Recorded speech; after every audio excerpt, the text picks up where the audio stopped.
Hello. Hello. So good to see you.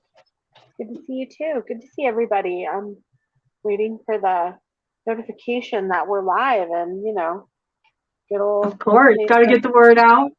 We'll give people a little time to drop in. That will allow us to sort of drop in with each other too. It's been a minute since we did an On the Hedge together, so I'm really happy to, be back together, joining our forces with this Sagittarius full moon. It just seems like perfect timing, and I'm so glad that you were available spontaneously to flow with that energy and drop in. I'm going to turn on comments. Hello, Brea. Wonderful to see you. I'm really looking forward to dropping in on this one and everything that we got coming up with our On the Hedge today, because this is quite a full moon, and it's kicking off a pretty important cycle. There's a lot of action going on, and there's a real interesting way to work with this energy. So with what we're going to be bringing in, I think it's just going to be perfect with this great attractor influence we got going on. But before we dive into all that AstroTalk and do our collective reading on what's coming in this lunar cycle for all the signs, I'm just kind of curious. How have you been? What's been going on with you? I've been good. Yeah, no. I mean, I've been good. Things have been good. Life is lifing. I think whether we want it to or not, things have just been things have just been with me. So, yeah, I don't know. Like, I don't want to get too political, but like, things are really overwhelming for me as a queer person right now, and it's taking all of my energy. And so that's just kind of where I've been, is just whew, every day it's something new and terrifying. So and trying not to be in a constant fight or flight. Even though that's sometimes feels like that's where we are. So yeah, but I'm proud of you. I'm proud of you, because you're doing what everybody is meant to do at this time, which is just really stand in your truth, live from your truth. So I honor you in that.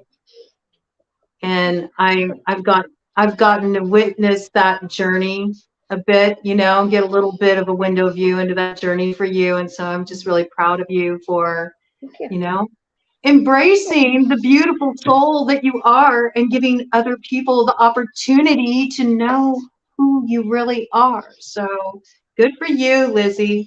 I know it's not easy, but good for you. And hello, Jess. Welcome. Good to see you. I'm really excited about us dropping in today. I think what you're touching on, everybody's feeling that. Everybody is going through something at this stage in the game. And if you're not going through something, then you must be disassociated from reality at this point, because there's so much rocking and rolling, right? And we've all been in that heavy plutonic, region of that Scorpio South Node, doing a lot of shadow integration work. The energy has been really heavy. There's a reason for that. I'm going to go into that with the astrology. And in the astrology, when I talk about that, I could go off, okay? I could go down a serious rabbit hole with this astrology.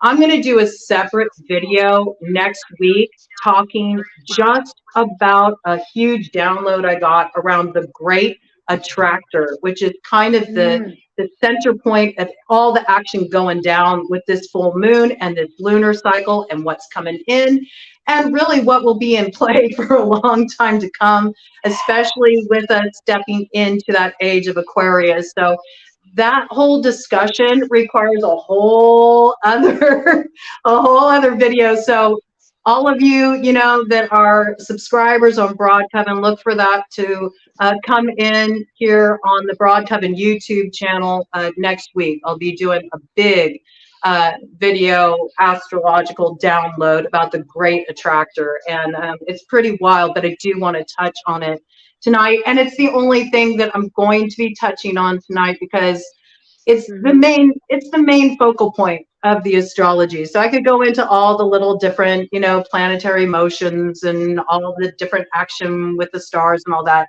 but I really want to focus on that great attractor. But you know, we're moving through the Scorpio South Node, moving up to that Taurus North Node. Hopefully we're learning our worth. Hopefully we're learning our value. Hopefully we're learning what has value at the end of the day, and that we're stepping up into living from that space, that we are valuing our time, that we're valuing our presence, that we are infusing our time and energy in things that deserve our presence as well, okay, and our attention. So that's what that action's all about, and we're really going to see the full manifestation of that. You're in Aries, all right? You're in Aries, so you're really feeling this, and I get it, because though I'm a Libra stellium, 5 placement Libra stellium, it's all in the first house of Aries.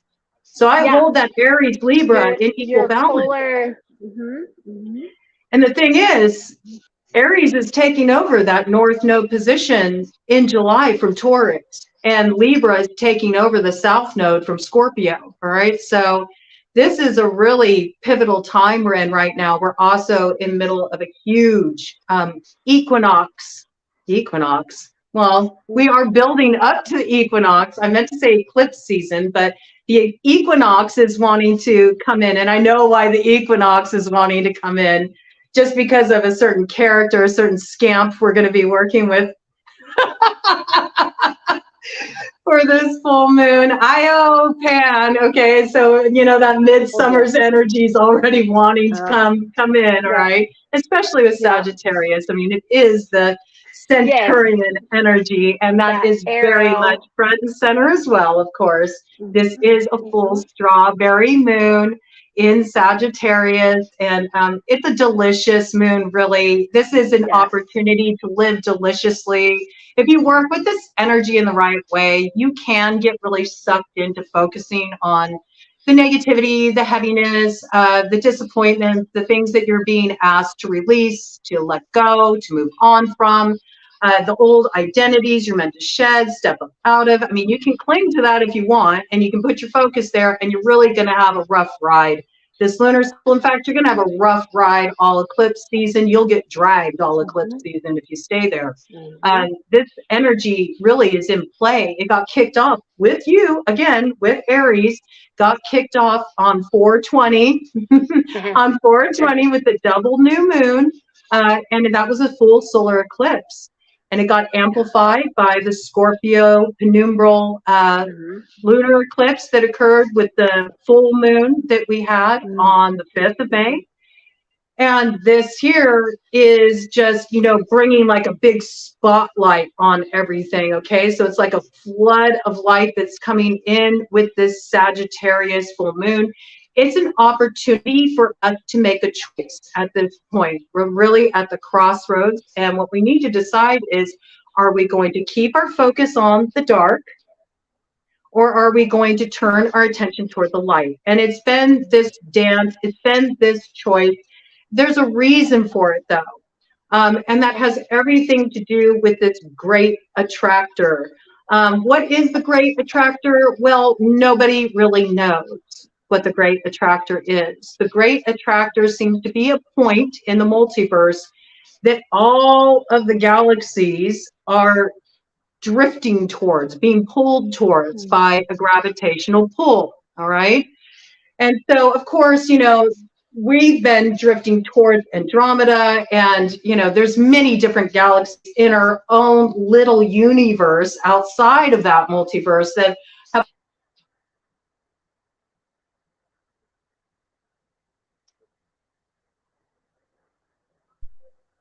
We dropped out for a minute there. Oh, there we go.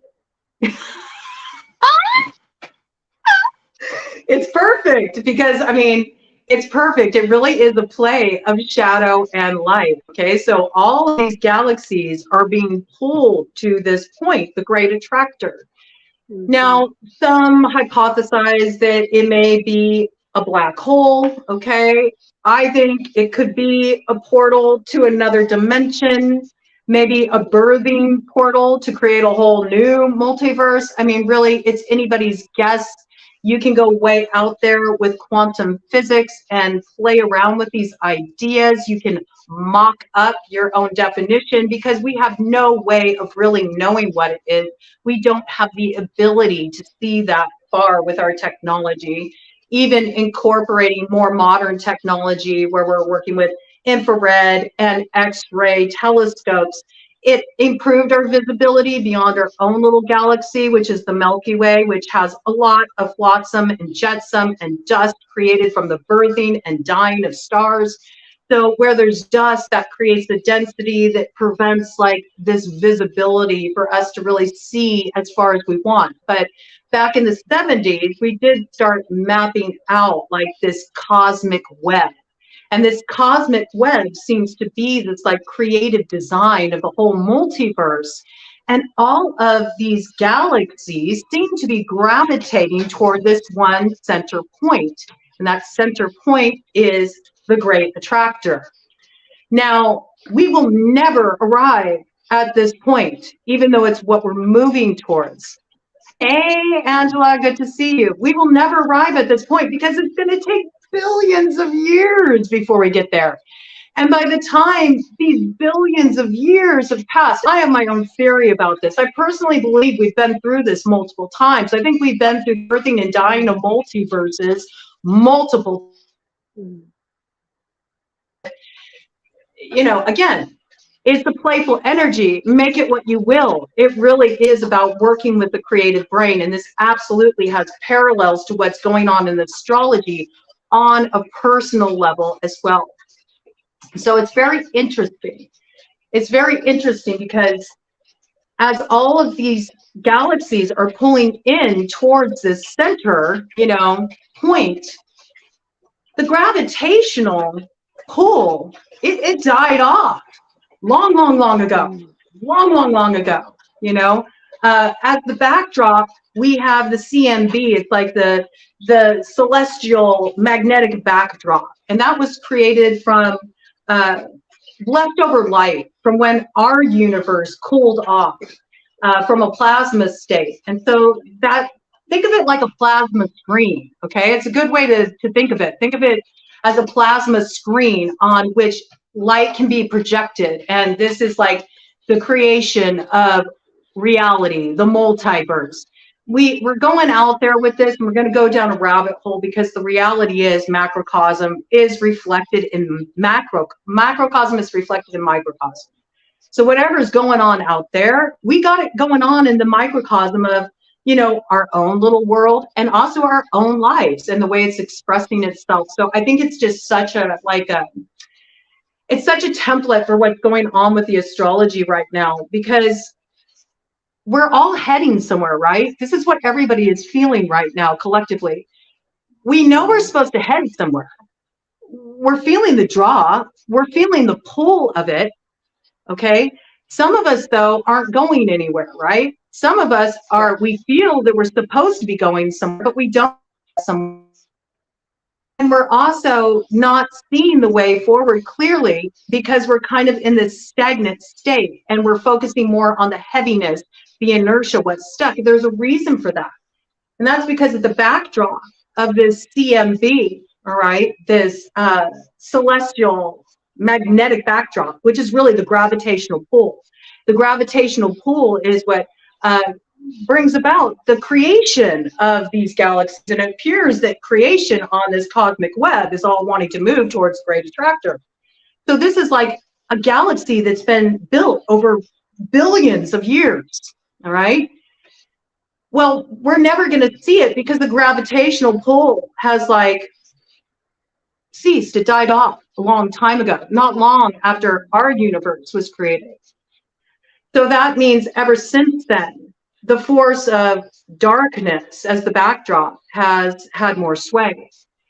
So by the time that, you know, all of these different, you know, galaxies get to that point of the great attractor, whatever that great attractor is, our universe, as we know it, will be kind of just like drifting off in this like cold, dark space.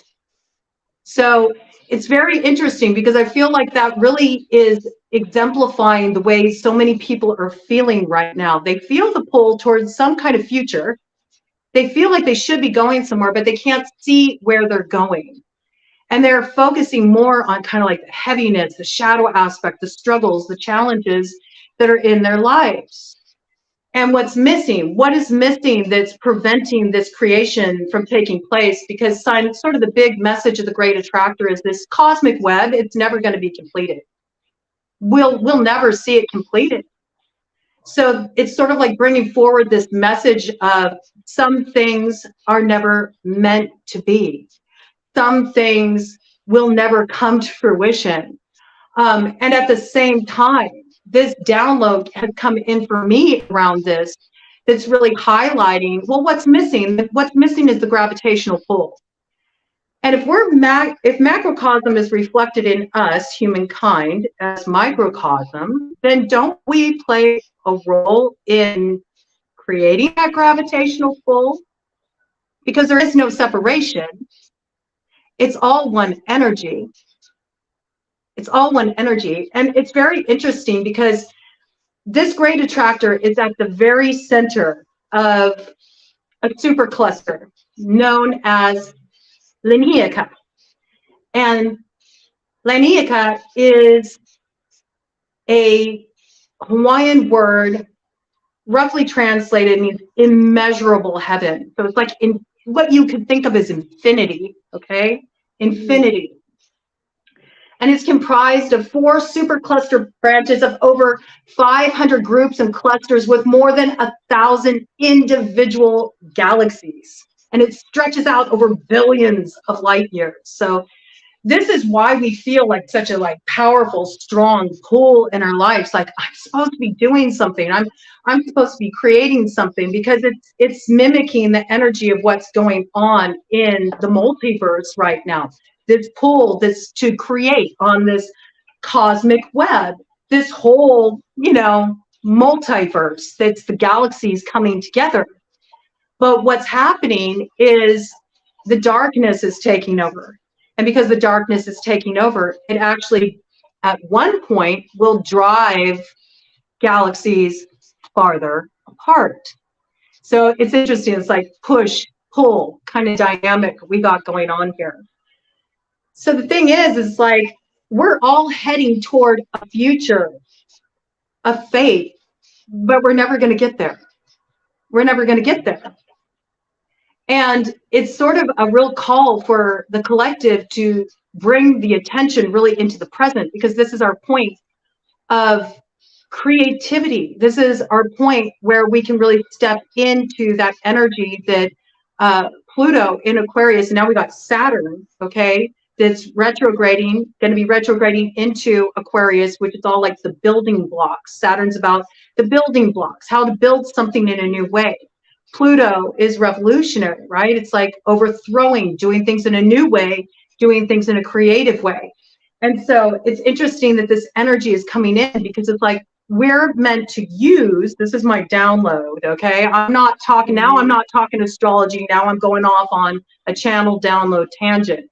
The collective is meant to use the creative brain at this time to birth the new reality, to ultimately, and then we can feed the gravitational pull, so the light can start to take over the influence of the dark, because the dark is what's going to cause everything to stagnate. There's nothing being brought into creation.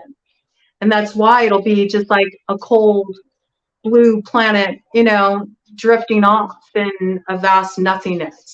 So if you think of the CMB, which is like the plasma screen, okay, the light plasma screen, that contains 99.99% of the protons in all the entire multiverse, all right? If you can think of it that way, if you think of your third eye, like the plasma screen of your consciousness as a mirror of that ultimate... We have a scammer in our comments. Oh, we do? We do. Oh, They're a I Facebook see. scammer. Okay, well, that's simple. Here we go. We just block here. We don't give them any attention. So, when we think of it in these terms, that we are a mirror of the multiverse. So if our third eye, all right, if our third eye, our inner vision, can be seen as that like CMB, okay, this like celestial magnetic backdrop, we can start to feed our visions, all right? And as we feed our visions with our creativity and actually putting our focus on the present, all right, and moving into these higher states of consciousness where we're calling in the light, then perhaps we can start to shift that trajectory a little bit. I think it would be an interesting experiment, which is what kind of brings me to what we're going to work on. We're going to do a reading. We're going to do a collective reading just to tap in the energy. We'll do a good old Celtic cross and just have some fun with that. We're also going to light a candle after Miss Lizzie brings in a little journeying, visioning that we're going to be doing with Pan. All right. Got to bring in Pan's energy. It's perfect for a Sagittarius full moon. But we're going to be doing a reading, for the collective. And it's interesting because I just think that it would be really great to work with this great attractor energy to call in our desires by embodying a character. Get creative with it. We can be anything we want to be. It's a really playful time, and working with this magnetizing energy. We can create our own gravitational pull, kind of pulling in the desires, the things that we want to create in our own little micro universe, right? Through working with this great attractor energy that's present with this expansive energy that always comes in with a Sagittarius full moon. We're looking at big Jupiter energy, right? We're looking at travel of the mind, travel of the consciousness, the outer reaches. We're looking at fortune, and fortune favors the brave with the Sagittarius full moon. Fortune favors those who can be a little daring. So I love that you wanted to bring Pan in, because I love Pan, and Pan is Pan's a rebel, Pan does things in a new way. And I love Pan because I feel Pan is both shadow and light. Pan holds both energies pretty equally, actually. So Yes, he I want does. you to just kind of like bring your piece in about that, like why you felt called to bring Pan in, and before we dive into like doing a reading for the collective. So at first, I was like, ooh, abundance. And I was thinking about an abundance of self love, an abundance of confidence. And at first, it was Aphrodite. And every time I kept try to send you that message, something would happen. And I would go back into our message and it was gone. It was deleted. All of my layout was deleted, and that happened 3 times. Wow. And within my coven, my high priestess said, anytime something happens 3 times, you're done. That's it. Like, try it for 3 times. If a candle doesn't light after the third time, that spell is not for you. If a deity is not coming through after the third time, that deity is not for you. And so I was like, okay, but who else am I gonna? And then, as he does, he's and I was like, what's up, dude? And he's like, I will fill that role for you, my lady. And I was like, oh, okay. Of course, because it's the confidence, it's the abundance, it's the swagger, it's the one of the things I enjoy about Pan is his braggadocious behavior. He is fortune favors the bold. He at times is so bold that he doesn't even realize how, I don't want to say stupid, but how maybe that's not the best. Like maybe we shouldn't have been, but that's not his lesson. His lesson is to take those chances because it's not about that. It's not, again, his shadow is, so you think that you're going to do this and it's going to be this really, oh, I shouldn't have done that. And that's not where we're at. That's not the lessons that he wants to teach about calling in abundance. I'm also feeling the chaotic energy, and he was very much like, let me throw a wrench in here, he always does that for me. So, as I said earlier, my deities, my main deities, my dad's always like, of course you want to work with this one. And I'm like, well, no shit.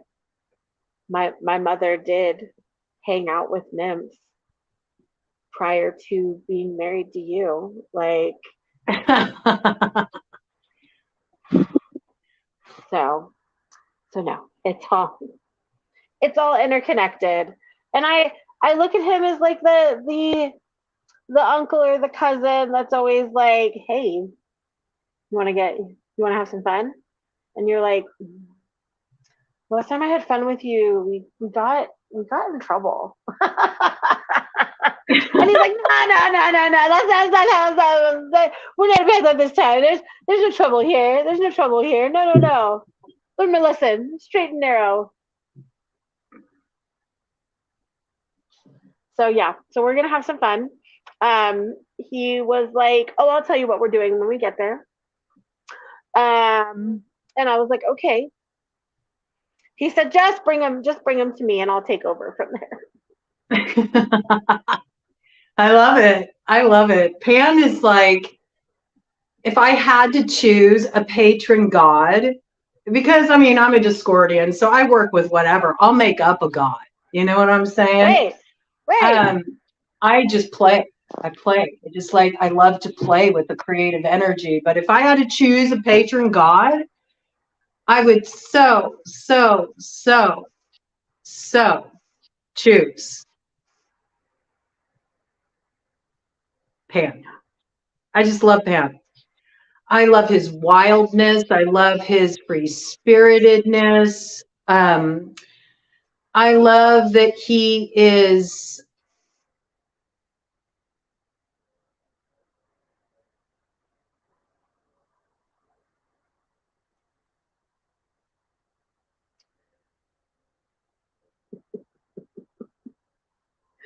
Oh. Here you are. What's going on with this? Yeah. With the fly wink at the end. This is interesting. Facebook always brings this in.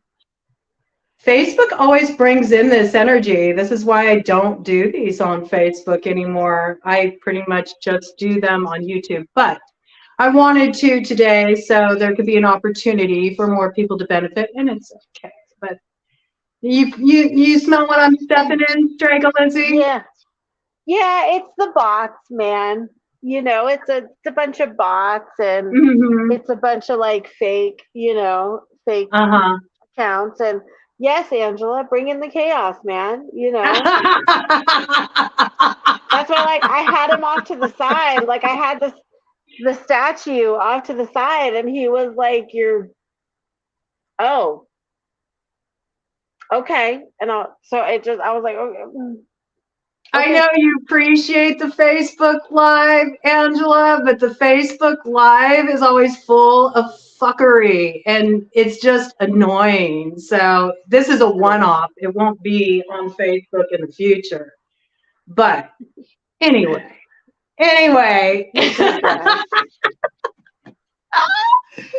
Oh, I got my huge mega deck here that I want to use for the I got reading. my oracle. My oracle deck was like, nope, nope.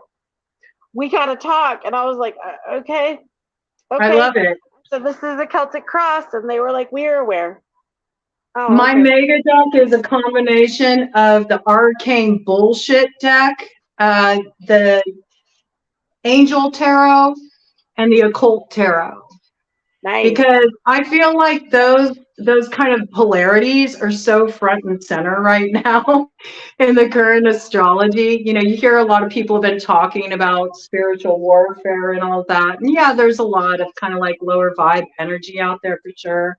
There's a lot of people that are acting out their shadows. It's natural. I mean, when people are in a place where they've been integrating a lot of heavy stuff, you know, sometimes they don't always act from, you know, the highest place. But the reality Right. is that, you know, it's up to you what you choose to align with. It's up to you how you run your energy. It's up to you what you choose to take on as your own, Well, right? I'm not going to name any names, but we are currently in real time watching the demise of a certain religion that has had a chokehold on the masses for a period of years.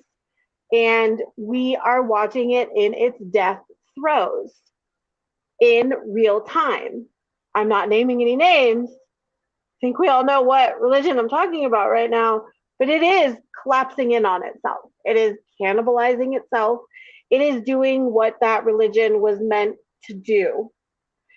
And with that comes a lot of darkness Yeah. because it is a religion that celebrates death. It is a religion that celebrates guilt. All of the negative things that this it celebrates but hides behind the light, much like we were discussing, light and shadows. It is coming out to the forefront that it is on its plane. And so again, it is in its death throes, and that's when it's practiced on such a collective scale as it is, it's a lot. And it's a Yeah. lot of energy to take in, even for Yeah, those that's of us why that it's may so not be important involved. that we, you know, keep our focus in the right place. I mean, I kind of like the symbolism of the great attractor because it's like, okay, everything, that's where the creative point is. Obviously, it's the center point. It's the center point of this immeasurable, you know, universe, the immeasurable heavens. It's the center point of this cosmic web that wants to pull in and create. So it's like, I've been getting that download for so long now that the collective needs to create. The collective needs to focus on creativity. And I don't want to hear, I'm not a creative person. Bullshit. Everybody is a creative individual. You wouldn't even be here if it weren't for creativity. Your very existence is the result of creativity. So you do have creative energy. And it's up to you to apply that energy, your focus in a creative way instead of getting drawn in by this kind of like lower vibe stuff, drama, you know, time wasters, energy harvesters, all this action. And is the blocking energy out there right now? Yes. It's very real. I mean, we've seen it already in this life, you know. Mm-hmm. The blocking energy is out there. And as you move towards, you know, creating, as you move toward bringing your voice forward, as you move forward in life, like living from that place of truth, like you've been on the journey of doing, Lizzie, like all of us are supposed to be doing, because we're at the tail end of the age of the Kali Yuga, which is all about dispelling the darkness. I got like big Mahakala, Black Mahakala, the devourer of all enemies of the truth, the banisher of darkness, is really coming forward as just an element to work with. Om Mahakala Kala Bekala Rachita Dambini Shankanga Dali Shangisi Nandali Viva Bio Hung Fet. I mean, that energy is just so forward right now. You know, just clearing out clearing out what provides like a smoke screen between us and our truth, and living in that place of truth, and being aware that there's a lot of cloaking energies around. There's a lot of energies that are sort of like blocking our vision, but they're blocking our vision because we're choosing to invest in those things. We're choosing to put our focus, our attention, our awareness in those things. And as we start to just focus on a creative point, a point of creativity, and what we need to do to step into creating that reality, then we can start to shift that attention away from what is actually siphoning our energy and is keeping us in a place of stagnancy, you know. So I'm going to call in some Reiki here. If you all don't want to receive it, you know, just simply say no, thank you. But I feel like I want to call in some Reiki energy just before we do this reading, you know, just to kind of reward the space a little bit. Thank you. Yeah. As always, whenever metaphysics are being practiced, it sucks the battery out of my phone. Let me get my charger. Okay.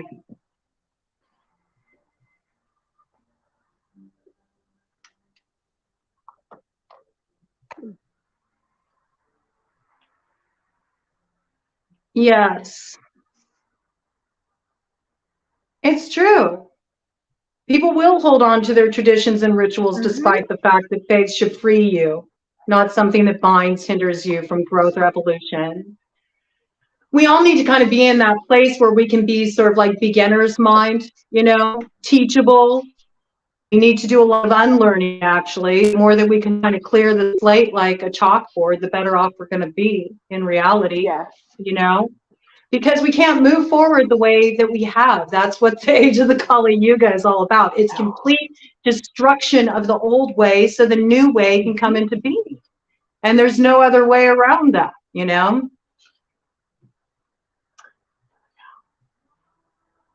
All right. Come on, back. There we go. There we go. He's got some dry blood going on here. Oh, good. That's always a good thing. There we go. All right. So you want to play? You want to do a reading? Sure. I gotta really divide up this deck because it's huge. So I cut it a few times and then I pick a section from it to shuffle. So this is going to be a reading for the entire collective. So we're going to call in the energy for Aries, Taurus, Gemini.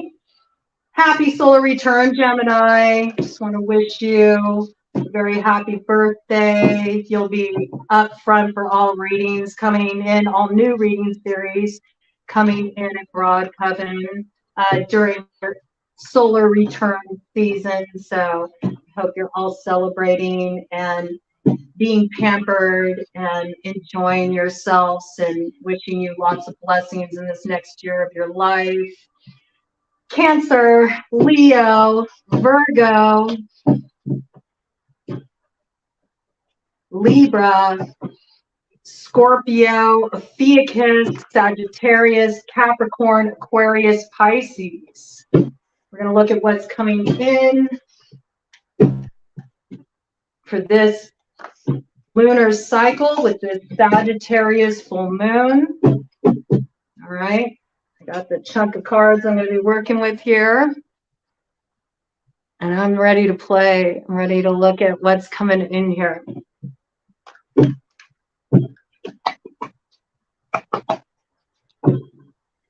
All right, so let's see. Let's do it. I have no way of making I have no way of making a note of the time. That's okay. I'll pick up the timestamps later. Oh, it's a. Oh wait, 39:44. Let's call it. It's like, why didn't I see that? I couldn't see time for a minute. Isn't that funny? Because Mahakala is all about time. 39:44. Is that a pen here? I I don't can know. message Somebody you. put that in the comments. Could you 3944? I'd really I'll appreciate just it. It'll help with the shoot you a. timestamp so I know when to mark it for readings. All right, so we're going to first just look at what is coming in for the collective. What is sort of what's the significator for the collective at this time? Where is the collective at? Thank you so much, Lizzie. Appreciate it. What is And the thank you. significator for the collective at this time? Where's the collective at? What's going on with the collective? What does the collective need to know? What is the heart of the matter for the collective at this time?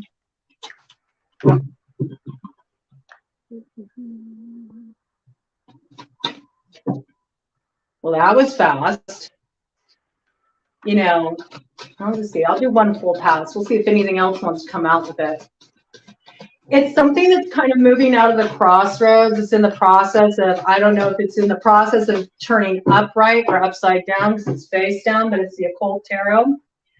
Ooh, it's in the process of coming out of the crossroads and turning south. Like this is a tendency to dive more into the shadow collective. This is Page of Swords energy.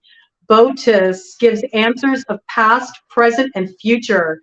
Reconciles friends and foes. Look at this snake energy here. So this is about, you know, when you got Page of Swords energy moving into the reverse, out of being in, you know, sort of like a crossroads position, trying to decide like, okay, what do I need to do to move forward? This is people moving into more ruthless energy to move forward. This is also people doing a lot of like intel, you know, keeping an eye on people, snooping, prying. This is also energy of hidden enemies. What are you laughing about? What's going on with you? Just keep going, keep going. It'll all make sense. Just keep going. Okay. It's also the energy of hidden enemies. It's frenemy energy. It's people that you think are friends, but they're not really your friends. They're actually working against you. And it's also this piece of maybe you got the wrong view of somebody that you think is an enemy, but they're actually not your enemy. They're on your side. So this is sort of like a turncoat sort of energy. This is also about gossip. This is about slander. This is about people trying to sway opinion of others by planting seeds in their consciousness through communication, through spreading word. So this can be a lot of the blocking energy that is sort of coming forward at this time. You may be dealing with people that are trying to block you in this way. This is sort of the representation of the collective at this time. A lot of the collective is having this big problem where instead of doing what they're supposed to be doing, which is rising up into that Taurus North node, having a certain sense of value, also knowing their worth, people are defining their worth according to what they can obtain on the outside or how they can have one up over on another. There's a lot of like kind of like competitive vibe. I'm going to win at all costs. I'm going to get what I want unethically. I'm going to take unfair advantage of a situation. And so it's like we're being presented with this choice, but the problem is so much of the collective, remember the gravitational pull, which is the light element, it died off long ago. And so we've been just working with the remnant of that light energy. The dark energy is what is overcoming right now. And we've seen that happen throughout history too. We've had dark ages and we've had a Renaissance period. What brought about Renaissance periods? Creativity, activating the creativity of the collective consciousness, which is really what we're being asked to do now as well. But a lot of people aren't choosing to do that. They're like choosing to go into the dark ages, man. And we were presented with a choice. It's like, are you going to choose love or are you going to choose fear? And it looks like right now, a lot of the collective is choosing fear. They're like heading south. That's what I got. Oh. The card that I pulled, okay, first let me preface it that the oracle card I'm using is an Italian, a Southern Italian oracle card, based off of the practice of Strega, which is Southern Italian folk magic. We have night women. Night women were what they called witches in Sicily during times of oppression and unable to practice one's craft. That's why I was laughing, because I was like, oh dear God. And here we are. These women worked in secret, they were spies. The night women were also women that were spies in World War II as well. They were also called that as well.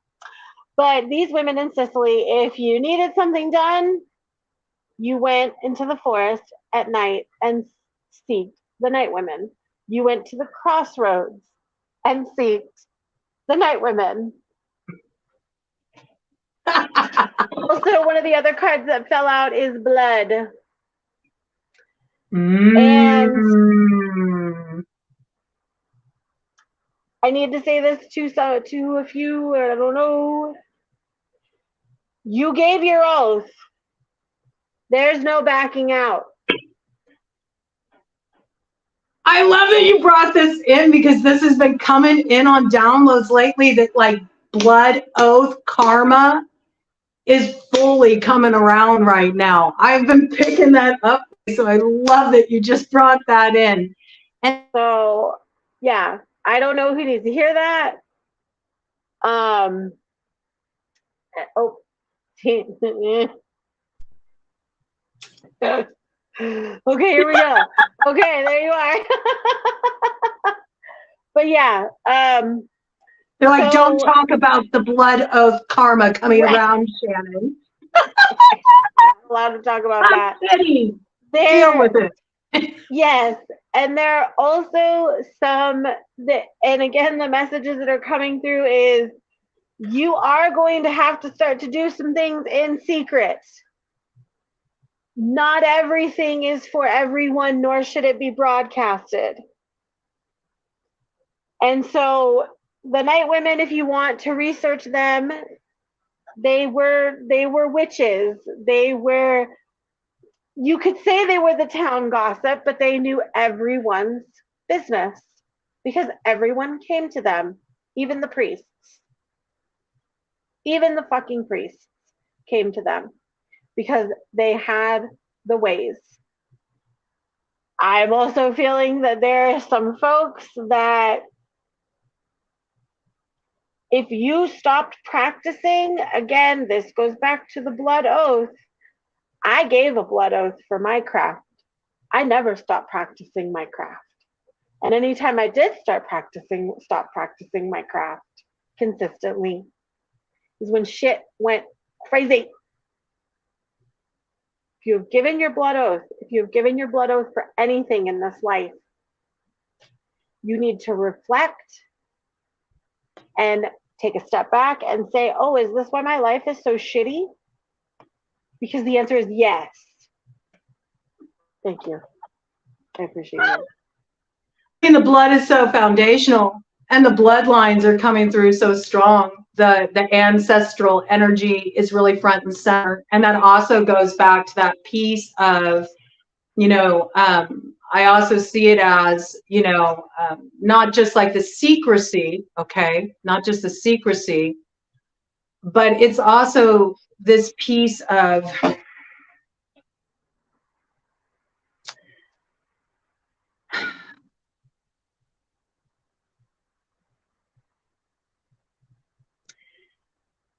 it's a binding energy.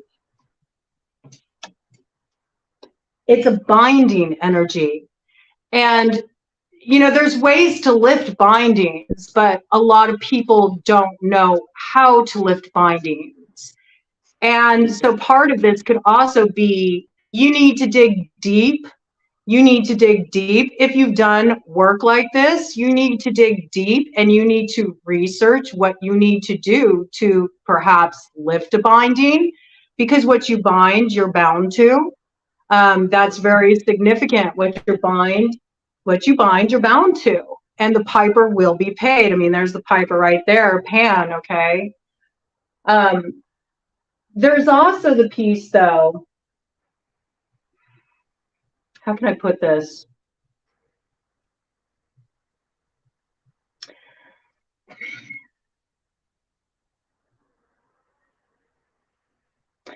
There's also the piece of the blood that runs within you, and how it's important that you remember just your bloodline is an oath. And so there's something about not losing the wisdom, not losing the roots, not losing the magic of your own bloodline, you know, needing to put some focus there. Also needing to make sure that you're not just in this place of just like, well, what can I do to win at all costs and get what I want? And that you're only calling on magical assistance, or you're only doing your rituals, or you're only sending up your prayers when you want something, which is very much like a user kind of dynamic with spirit. It's also about, you know, when you make a blood oath, what are you doing? You're feeding spirit. You are feeding spirit when you make a blood oath. So there's also this piece of, you made an oath and that was one offering you gave. But since then, you've been just acting out of pocket and you haven't been doing anything to like feed spirit. And so there has to be a reciprocal relationship if you expect for things to flow in your life. You can't just take. It doesn't work like that. And yes, there is power in the blood, not just to create. And that is absolutely true. So this piece coming forward very strongly as well. I love that that came in, because that has been coming in so many readings, that there's a lot of like backlash coming around from blood magic and blood oaths. And it's sort of like, yeah, you're going to be held to it. We're heading to a real intense karmic cycle here. Libra, the scales of justice are taking over the South Node. Like, everybody is going to face those scales of Ma'at. You know, is your heart lighter than the feather? Well, we're going to find out. It looks like most aren't going to pass that test. And there's going to be some price to pay for that with that energy heading south. So, yes, and I also think because of the blocking energy, like you were saying, you're going to have to do some stuff in secrecy. I agree with that. Like, don't announce all your moves. You know? No. Don't announce all your moves. You got to be mindful of, you know, who you're connected to, who you're working with, you know? I'll be honest, a little way that I kind of suss stuff out like that myself. I'll just put it out there on Front Street. It's a little moving out of pocket, but it's beneficial for me. Sometimes I'll just plant something out there that's absolute fucking bullshit, just to see if it goes around, because I only tell, you know, this person or that person, so I know if it gets out, I know who is actually, you know, betraying my trust. And, you know, some of you might actually need to do that. Some of you might need to kind of like, get creative with figuring out who is, you know, really loyal to you and who is working against you. I mean, this is kind of the energy in play. You might need to be a little bit daring in that way too. Sort of like what you were saying about, you know, kind of, you might need to do things secretly, you know. You might need to go about things in a different way to get that information, to figure out what it is you need to know at this time. You might need to go to other sources that you may not necessarily trust. But, and I don't know why this is coming through, but when going to a source that you're not trusting, think about what they have to gain by telling you what they're telling you. Because we all know that they don't have anything to gain by lying about that to you. Right. So I don't know who needed to hear that, but there we go. This energy. All right. Are we ready to look at what's crossing the collective? My God. What's up, Betty? What's crossing the collective? Let's see what's at the crossroads for the collectives. Okay, let's turn this energy up because the whole deck wanted to be shuffled in reverse. All right. What's crossing the collective at this time? What's working for or against the collective at this time? What's working for or against the collective at this time? Sorry, darling.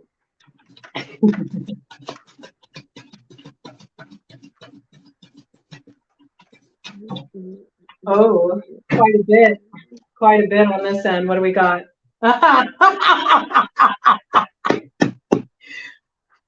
The Magician. Five of Swords.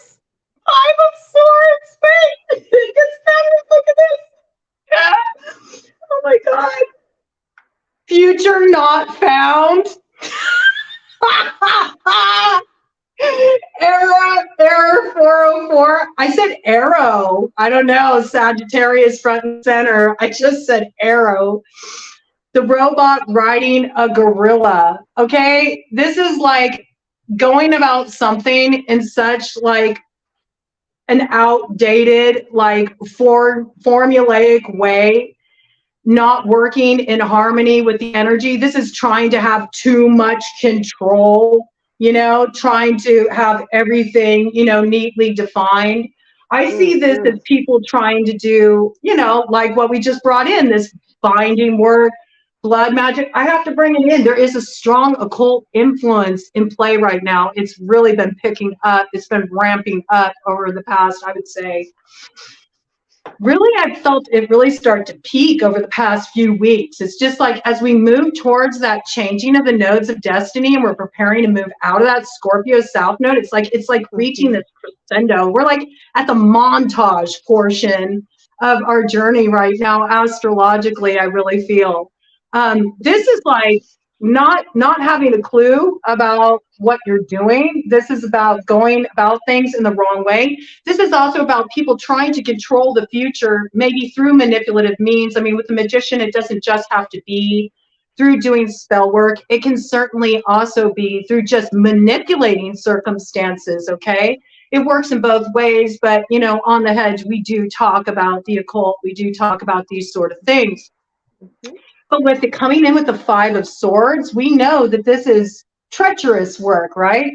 This is work that is meant to cause some kind of issue. You know, this is work that's meant to cause some kind of suffering, some kind of loss.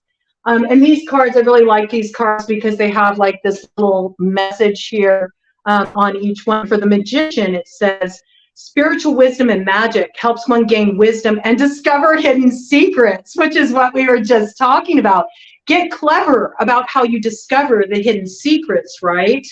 Don't announce everything. Go about things in a different way. This is also falling back on the spiritual wisdom you've gained from the experiences you've been through, where maybe you didn't always act out of your higher consciousness in the past. Maybe you did act out of places that need to be addressed, you know, where there needs to be some kind of healing work, shadow integration, you know, and now a karmic balancing, because there always is a price to pay. It doesn't matter if you've since grown or gained illumination around the situation. It doesn't matter. There's still residual effects of those workings, and there's still, or that manipulation or whatever the actions taken were, which is all karma is. Karma is just, it's just the result of actions, okay? So it's like you can't escape that. What you do affects what's going to happen, you know. That's the way it goes. Well, somehow, you know, maybe you thought you were making a move to secure something for yourself in the future, or you thought it was part of your future. You went about it not the right way. You're like, error 404, not found. This isn't going to work out. You're not going to be able to go about things in that way and have it pay off in the end. Foul play won't get you anywhere. Dirty pool won't get you anywhere. With Five of Swords, we have desire to know, the acquisition of wisdom. So I also see this as people trying to find out what's going on with somebody, okay, in unethical ways. And I have to bring that in with that Page of Swords heading into reverse, because for me, Page of Swords really represents like the World Wide Web, social media. It also represents kind of like stalking people out online, you know, keeping an eye on people's activity online. And for me, this is sort of like, this is blocking energy coming around that. Something is turning the tables, I feel. Somebody is finding out information about somebody who's been like prying into their personal business, or who maybe they're finding out about fake accounts on social media. Somebody who's been, you know, interfering in their life in an unethical way. And I feel like this is going to get exposed. Somebody's getting access to this information because it says helps one gain wisdom and discover hidden secrets. So you're going to find out what the blocking energy is. I feel like there's a lot of fake accounts going up on social media at this time. You notice how many friends of yours even on Facebook, their accounts are getting hacked and hijacked. There's a lot of interesting stuff going on out there, but I think there's some exposure going on about this. People who've been digging into your life, or maybe trying to suss out information on you. This is coming to light. It's coming to light, and I also think this is about being mindful of a certain level of cloaking. You need to have a certain level of awareness around preserving some sense of privacy for yourself, and that applies even if you do work where you're somehow in the public eye, where you're working with media or you're active on social media. This is about being more mindful as well of what you're putting out there and what you give people access to. Yeah. What'd you get? So we have the masculine, but we also had dreams. And normally dreams is associated with, obviously dreams and following your dreams. But the message that I was getting is get your head out of the clouds. Very much a toxic positivity. And again, this goes back to certain structures, certain rituals are being torn down as we continue to move forward and question what is gender, what is sexuality, what is femininity, what is masculinity, which this is not the first time we've asked these questions. These questions have always been asked in all kinds of tribes and cultures. And so as we continue to question all of this and move forward in all of this, there are some people that have a very, very, and again, this goes with antiquated views, antiquated views and the pushback to that, but also, again, toxic positivity. And it's something that we've talked about on the Hedge, and something that we both absolutely fucking despise is this new age rise of toxic positivity. And I feel that there are some bubbles getting burst in that regard for some folks right now, because it goes back to karmic cycles. And again, decisions that were made spiritually, energetically, that are now coming to the forefront. So there's a lot of shakeup that's happening. And I feel that much as the divine masculine is supposed to do, he is supposed to shake things up. He is supposed to make you question. Ultimately. Did you lose me? Can you guys hear me? No, I hear you. Okay, my headset started to go boop, and I was like, oh no, did it go out? And that's just like, great, to the technology. And again, this is about generational cycles, and it all goes into what the collective is about. And again, question, even if you're in the craft, even if you're metaphysical, question why you do the things that you do. Question why you believe the things that you believe. Challenge yourself, challenge your beliefs, shake things up a little bit. It's okay. It's okay. That's all I got. This is why I'm a Discordian. Everything is true. Nothing is true. Everything is permitted. This is, the reality is, to me, it's kind of like I feel it's a little frustrating because I feel there's too much focus on trying to define things so much. And I think it's just polarizing everybody. It's creating division. It's like, it's not important. It's like, find your own way, you know, define things in your life on your terms. But I think one thing that becomes a big problem for society as a whole is society wants to define things for everybody. And it just can't be like that. It's sort of like, live your life creatively, you know, flow with what feels right for you, live in your truth, express that as you wish. But there's always this piece where there's this polarization of us versus them, right versus wrong, yes versus no. It's like everybody wants everybody to see things the same way.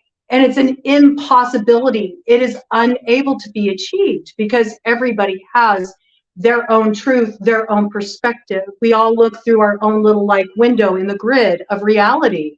And that's our reality tunnel. And for us, it's true. And as long as somebody tries to get somebody to move out of the place of their truth to adopt their views, you're going to have clashing, you're going to have backlash, you're not going to have the whoa. And just window. So there's this piece really coming up here about if we really want to move forward, and they were flying north, you know, they're making that migration right now. We want to migrate, all right, from this polarization, this negativity of the south node, okay? And if we want to move up into that north node, which is really about just valuing life in general and the freedom of everybody to live life on their terms, right? Until we can get beyond this needing to force people to look at things our way or define their individual experiences according to what our truth is, we're going to have a problem. And it's not going to fly with the age of Aquarius either, because that's all about moving into this expansive consciousness. It's borderless. So this is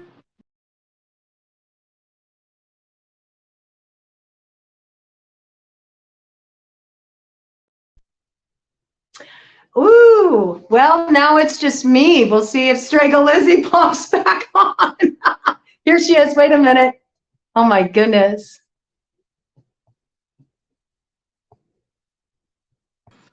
I'm here. I'm telling you, this blocking energy, it's so forward. And see, the blocking energy, it's part of the polarization. Polarization is division. So I really would like people to like get out of this mindset of trying to control how other people have to view things or how they have to feel about things. It's like, live your truth. And by all means, it's about preserving the freedom of everybody. And that means you also have to let people be free to express themselves as they are, free to be centered in their own truth. And that we work towards that, where everybody has that freedom of expression in life, religious freedom, which I'm not big for religion personally, okay? I'm just about spirituality. I don't like power structures. And we're actually in a process right now where power structures are being dismantled. And that's happening on every level. And it's happening even in our relationships, you know? So I think the more that we can focus as a society on points of connection instead of division points, then we're getting somewhere. Then it's progressive. But the current dynamic we got with, you know, this group needs people to see things this way. This group needs people to see things that way. Everybody's got a different opinion. Everybody's at odds. There's no connection. And it's actually the system is working us. And they're working us to make us fight each other. And there's a reason for it. It disempowers us. Instead, if we focused on our points of unity and our points of connection, then we actually could make something revolutionary happen here, you know? And it is hard to do. I agree with you. It is hard to do. It is. And how many times when you hear somebody, let's just call it out, let's just be real. How many times when we hear something that's not in alignment with our view or our truth, how many times do we feel activated? How many times do we feel reactive? How many times do we feel triggered, you know, which is it's a big thing, you know, everybody's worried about triggering. You know what? We got instead of being focused on micromanaging everybody's triggers, we need to be more focused on making more room for just different expressions, different viewpoints, different lifestyles, different choices. That's what freedom's about at the end of the day. Fear comes from that place, needing to label everything, define everything, you know, contain everything, control everything. Coming through very strongly. It is hard though. I really feel what you're saying there, Miriam, you know? Yeah. Yeah, see?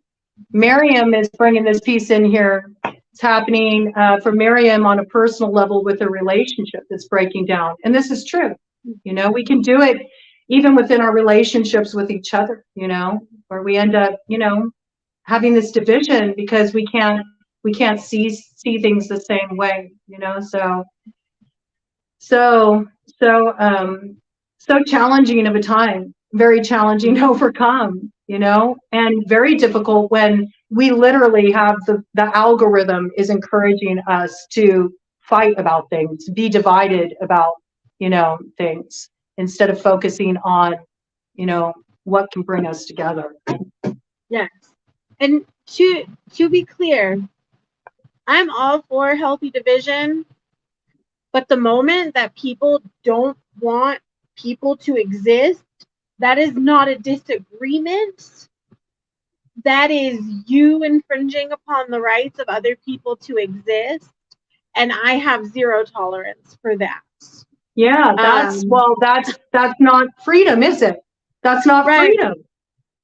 So it's about representing freedom, and it's about letting people and working towards that freedom, dismantling the power structures that are preventing that freedom in our own lives, in our own perspectives, and on a greater global level, of course, naturally, you know, because that's what love is. Fear is what divides us. And love is freedom. Love is absolutely all-inclusive, 100%. And that's the reality at the end of the day. It means everybody has a right to be, you know. Yeah. Even assholes. Even assholes have a right to be. Even assholes, it's true. But if you're so much of an asshole that you're like, hey, someone else living their life makes me so mad that I don't want them to live anymore. That no. An asshole is, I don't put the cart back. You are a big asshole. But that doesn't mean that you don't have a right to exist. Or yeah, but that is big. That is a big asshole move. I just need to get that out there. And again, the way to resolve those situations, they're not going to be resolved by further aggression and division. It doesn't work like that.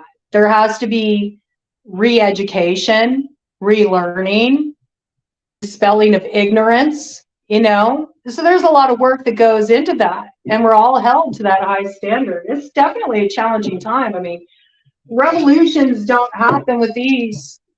They don't happen with ease. And they happen within us on an individual level, and then they spiral out from us, you know, and they get played out on the collective stage. All right, what's crowning the collective? Like, where are we supposed to be, you know, focusing our attention? What is the likely outcome if we keep, you know, kind of moving the way we've been moving collectively?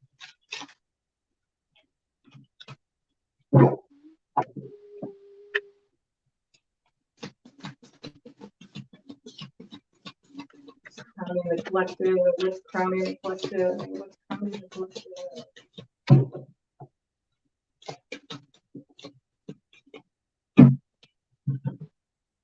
A crossing influence on this end. Temperance. Temperance. I love it.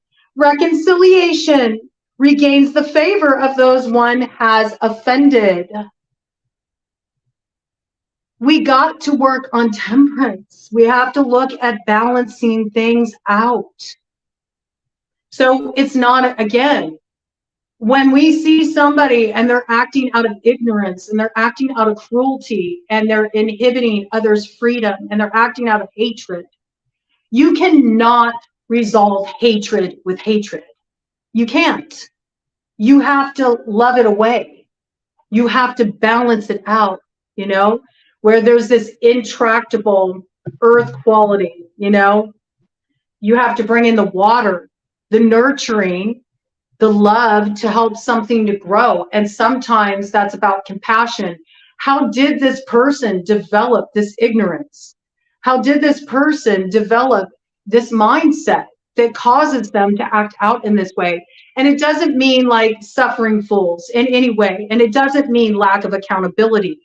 But it does mean that if we hope to overcome things and if we hope to achieve some level of balance in this life, then it's very important for us to bring in this compassion where we dispel the darkness by bringing forward what's needed to awaken the consciousness, to illuminate. And that's what's so important about using our voices at this time and using our creativity at this time to bring forth that kind of education, and also to create safe spaces where it's okay for people to have communication with each other.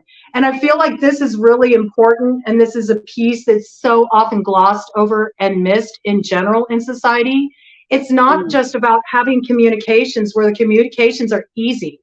It's actually about getting communications flowing between opposing forces to work towards places of illumination, dispelling of ignorance, re-education, unlearning, you know, these old templates, and creating healing in that way. It's super dynamic, intense work, but it's very, very, very difficult, right? It's very difficult because who wants to sit on the other end of the table from who they perceive as their enemy, right? Or who is the source of their trauma, or who is the source of their rage, and come to a place of understanding. And yet we know it's not possible to have revolution until there is a dispelling of that darkness, which is in the form of the ignorance that perpetuates these behaviors, these ideals, these actions that continue to inhibit freedom. Because love is freedom at the end of the day. And everybody is part of that. Everybody is, it's the same energy. So we have to get out of this like sort of posturing and being so like stuck in our rigid points of view, and be teachable, be willing to learn new things, and be able to question too, like, why do we believe certain things? Why do we have certain views, you know? So it looks like what's really needed here is balance, healing with the temperance. And it's also about, you know, working towards reconciliation. Like, how can we bring things together? Because then we're going to be empowered in that way. How can we bring things together collectively so we can move forward in a way that really secures our future, that gives us something to hope for, instead of looking like we're heading into like this never-ending age of darkness, you know? There's something about this here. I also feel this is, speaking of temperance, for me always brings up spiritual cleansing. I think that there's a lot of spiritual cleansing that's needed now too. People have been so much in their shadow work and working through so much heaviness and so much grief and trauma and all this holdover stuff from the past cycle. There's also this piece here about really, you know, clearing off the energy, clearing out the energy from the energy body, you know, to open up to sort of like just inhabiting your own energetic space again, not dragging old stuff forward with you. So I think, you know, spiritual baths are great. 2 cups baking soda, 2 cups Epsom salt, sea salt, go off with whatever herbs you want to add, whatever crystals you want to add, using your own intuition. Or even just do a simple bay leaf, you know, tea infusion, let it cool and pour it over your crown in the shower if you don't have a tub, you know, but that's a simple way you can do it. Smoke cleansing, or, you know, whatever speaks to you, earthing the energy. All of these things are important. I feel like earth and water are really wanting cleansing right now. Earth and water, it seems, as just it's been coming up in a lot of readings, is needing spiritual cleansing right now. A lot of just like clearing off the old energy from the old cycle. And I think it's beneficial for everybody, really. And this would be a great night to do like a spiritual cleansing bath, or even like a blessing way bath, you know, something to kind of like open the road and just bless up the energy moving forward. A white bath would be excellent, you know. So that's kind of what I got with that temperance. What did you get? I got Strega. So Strega means witch in Italian, and prior to the Vatican and Catholicism colonizing Italy, Stregas were the wise women. Stregas took care of the village. Stregas made sure that nobody went hungry, that nobody was cold, that everyone's health, mental, physical, and spiritual was taken care of. She was the matriarch of either the family or the village, and she took care of everything. So, how are you going to take care of yourself so you can take care of the collective? That goes back into cleansings, making offerings. Okay, I don't have any money. I can't go buy things. I don't spend a lot of money when I make my offerings. But every morning, without fail, I give the deities on my altar a black cup of coffee. I say good morning. I give them kisses. I have a ritual. I say, pan the man, and I rub his cheek. That's it.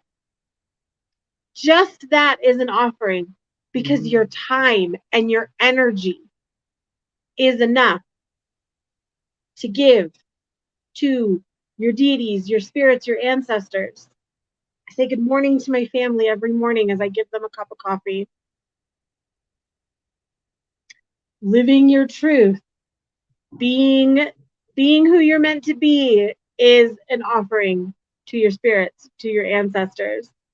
It's not about money. We're again, these systems that are in place teach you that if you don't have money to do these things, you can't do these things.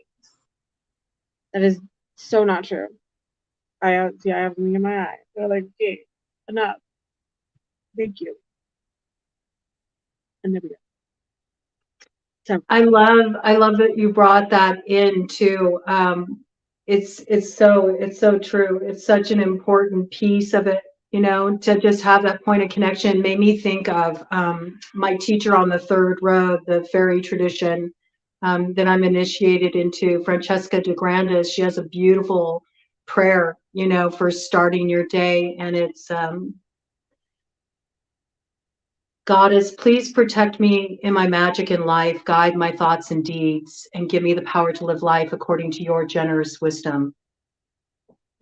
And I think that that's a beautiful, you know, just intention to sort of like, however you want to relate to that, you know, for those of you that don't work within that tradition, it's, you can call it, you know, your God, you can call it Great Spirit, you can call it your higher consciousness, but it's sort of setting that intention when you start the day, like, help me to live my life according to your generous wisdom. It's that openness that maybe I don't have all of the answers. Maybe I don't know what's best. Maybe there's a better way, you know, maybe there's a clearer path. Maybe there's something I'm missing here, and I'm willing to really let the energy lead me as I step into this day and step in with this kind of higher focus and intention. So I love you brought that in. It's true, Miriam. You know, anywhere where we got control, you know, where we're trying to control things, we're going to just find that things become progressively more gridlocked. It's such a central piece right now about letting go. And really, if you really want to let go of control, the best way to let go of control is to put all your focus on the present moment. Because anytime we're focusing too much on the future and we're in our anxiety about what's going to happen or how's this situation going to work out with this person, we're missing what's going down right now. And the reason why we do that is we're trying to manipulate things to line up a certain way for a future, or we're still holding on to the past by focusing back there. And that too keeps us stuck. And just as I said that, we have a hawk fly by the window. There's a lot of bird action going on out here today. Okay, so that's messages from spirit. So it's like, if you want to move forward, if you want to progress, it really is about just being in this moment, because this is the only moment when you can really activate your power, is in the present. It is the point of creativity. And there is this piece about relinquishing control. And you do that by being very centered in each moment, giving it over, it's sort of like this like microcosm that goes down every moment of that whole cycle of life. It's like the birth of the moment, and then the life of the moment, and then the death of the moment, and then there's the rebirth of the next moment. And it's really just consistently staying in that flow is what will guide you to where you need to go. Because any of us who thinks that we have the answers right now, we don't. We don't.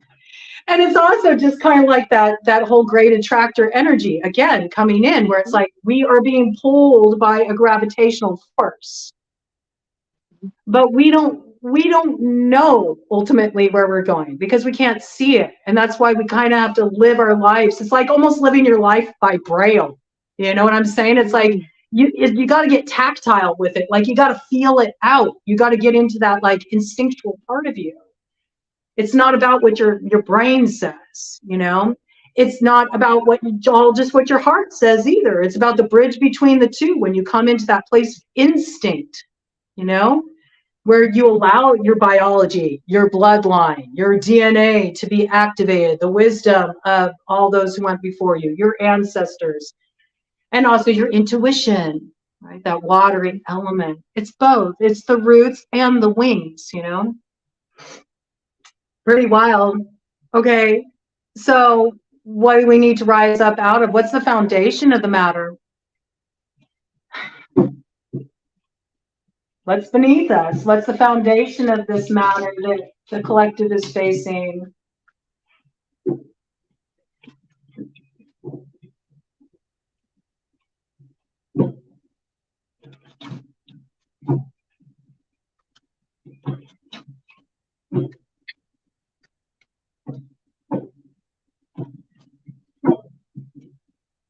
King of Pentacles wanted to fly out of the deck. So Earth sign energy really front and center. But I mean, that doesn't really surprise me because we do have, you know, that Taurus North node is very active right now. So you brought in, you know, that divine masculine aspect. So I really feel that, you know, with that King of Pentacles wanting to kind of like, hey, pop out of the deck there. Okay, what is the basis of the matter? I think, you know, that's part of the message coming in. The basis of the matter is we need to rise up out of the South node. We need to rise up into the North node energy. We need to focus on, you know, doing what we need to do to provide the solidity to step into that in the moment, like you were talking about. You know, are you taking care of yourself? Mm-hmm.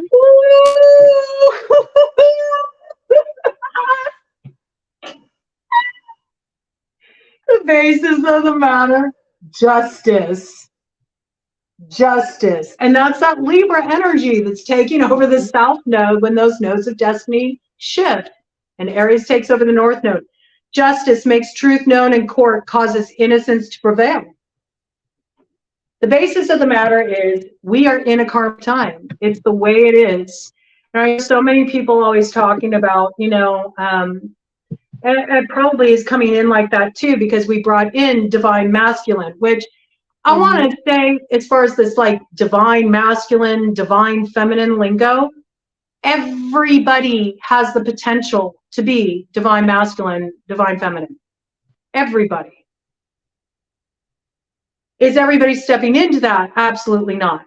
You also hear thrown out a lot, oh, they're karmic, they're karmic, they're karmic. Hello, we're all karmic. We're all karmic. We are on the wheel of karma. We're all living on this wheel of karma. Sometimes you're on the up, Sometimes you're on the down and that wheel's rolling over you. So we're all in the same boat. It's one thing that really annoys me, I have to say, in the tarot community, is hearing all this like, oh, this karmic, this karmic, this karmic. It's like, no, you're karmic too. I'm karmic. You're Right. karmic. Everybody's karmic. We are all here to clear our karma. That's why you're incarnated into a physical body. You have holdover lessons to learn from previous incarnations. If you're looking in terms of karma, that's what karma is. Karma are the actions that came forward with you from previous incarnations that need to be balanced out in this life. That's what it's about. If you're going to use the word karma, it's about understanding where that word comes from. It comes from the Vedas. So you don't get to say, well, karma is like, if you do this and this is going to happen to you. Oh, no, no, no. That's not the way it works. That's not the way it works. And this is kind of interesting. That's why sometimes somebody can do something that seems really negative, right? And they'll get away with it. Because, like it or not, this existence, this earthly existence, is a balance of shadow and light. And so it can't be all light all the time. Likewise, it can't be all dark. When it needs temperance. It needs temperance. And Libra is that balancing point of holding that shadow and light in balance. That's what the scales are about. People think Libra is about indecision. It's like confusion, ditzy, can't make up their minds. That's not what Libra energy is about. Libra is about playing devil's advocate at times, and it's also about the light side. It's that balancing of the scales, and things need to be held in a certain equilibrium. And darkness also is not all negative. It's not all bad. That's a little bit of like a colonialism influence coming in, that dark is bad, right? Not. It's not. Darkness is also like fertile grounds where things gestate and grow into beautiful blossoming, fruition, abundance. It even makes me think of the candle that I'm going to use for us tonight. This lotus flower, no mud, no lotus. No mud, no lotus, no shadow, no light. Both are essential. It's when they become out of balance that we have a problem. It's about reestablishing that equilibrium. This is a time where, you know, we're coming to a place of truth. And that's what the age of the Kali Yuga is about. It's about dispelling the darkness. It's about taking what's been hidden, what's been happening beneath the surface, and like exposing it, shining a light on it.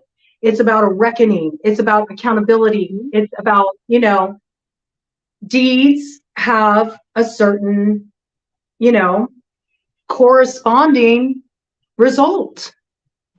And there's no escaping that. And so a lot of times we'll see also a lot of victimization, you know, kind of coming forward in the consciousness. But we always have a choice. This is a little bit of devil's advocate coming forward. We always have a choice about how we move through things. Everybody has had trauma in their lives, all of us. There's not a single person who walks the face of the earth that hasn't at one time been unfairly subjected to some kind of outside trauma, abuse. And we get to choose if we're going to give our power away by staying attached to focusing on that sense of victimization. Or we can use these experiences that we've been through in a cathartic way to bring something forward that can actually illuminate, shine a light forward for others, help support others in rising up out of that suffering. Also, taking accountability for our peace to do the healing work that we need to do so that trauma is not informing our own actions as we move forward in life, and thereby creating a future that is actually the product of our trauma. You know, we don't want to do that. We want to do this healing work. We want to show up for it. We want to get to this place where we're creating from that beginner's mind, that clean slate, right? So this is a time where also, if you have been going through a lot of tests, And if you have felt a lot of blocking energy against you, and if you have felt like a lot has been oppressing you or holding you back, this is also a time when it's like, here comes the cavalry as well. And so I want people to recognize that, to stop focusing so much on what's negative and the shadow aspect, because we're actually being given an opportunity to balance this out and step into expansion. That's what the age of Aquarius is all about. It's about the hope of the star to move out of that time of darkness to that light, you know, that brings us into a new potential for moving forward in the future. Mm-hmm. I pulled synergy, and I really enjoy that this is its representation, because it's something that's always, you know, a seed doesn't realize it's being planted. All it realizes is that it's getting put in the ground. And so it's much like the whole caterpillar and butterfly. A butterfly doesn't realize it's becoming a butterfly. All it realizes is that it's cocooning itself and then turning itself into muck and basically changing itself, eating itself from the inside out, which is, I find it humorous, that's a continued theme, is there has to be destruction. You can't be a new person without letting go of some of who you were. I'm sorry. You can't. I know that trust me.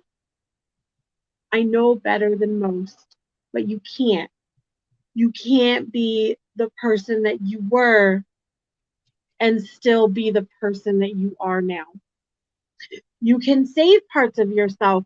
You can keep parts of yourself, because this seed, it's all one. The roots, it's all the same thing. But when it's done growing, it's going to be a tree, and it's going to be unrecognizable to its other little seed friends. And its little seed friends are going to say, oh my God, you're not the same person you were. And you can say, no, motherfucker, I'm a tree now. Okay? Like, it's okay to be like, no, motherfucker, I'm a tree now. Like, no, I'm not a little seed anymore. I'm not the roots. I'm not a sprout. I am a tree. I stand tall. I give. And when you're ready to meet me at my level, I'll be here. When you're ready to meet me at my level, I'll be here. Because when you are a gigantic tree, you will stay a gigantic tree, and then everyone else will grow with you and grow to accommodate you. If you're not surrounding yourself with people, because I also pulled creation. I was waiting for it to come. I was like, why the fuck did I pull you? If you are not surrounding yourself with people that are willing to grow with you and become a tree with you, don't surround yourself with them. Allow them to be the mud that you grow out of. Thank you for coming to my TED Talk. It is so true. And again, that's that part of personal responsibility. You can't be victimized. You know, you have to pay attention to the choices you're making. Who are you choosing to associate with? Where are you investing your time, your energy, your focus? You're responsible for that. We're each individually responsible for that. And this, I love this piece here about it's so hard to try to explain this to someone that is so consumed in darkness and not willing to see. It's not your job to make them see. Nope. It's not your job to make them see. Mm-mm. Your job is to focus on you doing that work for yourself. Your job is to focus on you continue to grow. You continue to evolve. And this is the hardest part about this cycle we're collectively moving through right now, is that you are going to be leaving things behind, because some people We already saw it. It opened up with the significator. Some people, they're choosing to head south. They are not choosing growth. And I mean, you can hitch yourself to that if you want. You can anchor yourself to that. You can bind yourself to that. You can magically tie yourself to that. You can cling to it for dear life, and you can let it drag you down into the bowels of hell with you. But the reality is, you're choosing that. You're choosing that. You can't regress and expect that you are somehow going to help somebody else grow by regressing, because we're all the same energy. This is like the piece that I just wish so much that people would get, to stop worrying about what other people are doing and instead focusing on, what are you doing? What steps are you taking? How are you growing? Where are you focusing your energy? And send them love, man. Send them love. Wish that they do get illuminated. Wish that they do see that they are worthy of stepping into that growth and potential. It doesn't have to be this thing that's hateful or, cold or disconnected in any way. It's just simply like, look, I got to keep growing. And when you choose growth, that means sometimes you're going to walk alone. And sometimes you're the freak. You're the misfit. You're the weirdo. Oh, look at her over there. Who the hell does she think she is? Oh, she thinks she's better than all of us now. No, it's nothing to do with that. It's like, I got to keep flowing with the energy, man. I can't be stagnant. I got to keep growing. I got to choose growth. And that's exactly what we're being asked to do right now. Yeah, that's right. You're a motherfucking tree. Yeah. You're a tree. Do you want to just stay like a seed, all that potential, like hidden in the darkness of the earth? It makes me think of like a rut. When we move into that place of stagnancy, we're moving into a rut. And the only difference between a grave and a rut is its dimensions. All right? We are meant to live. We are not meant to, cash it in while we're still here. That's not showing gratitude to spirit. That's not showing gratitude to life. And if you think about it, if you're having blockages in abundance or things flowing or manifesting, that's exactly why. Because not appreciating life, not showing up for life, not being grateful for it, staying in a place of stagnating, it'll keep everybody stuck.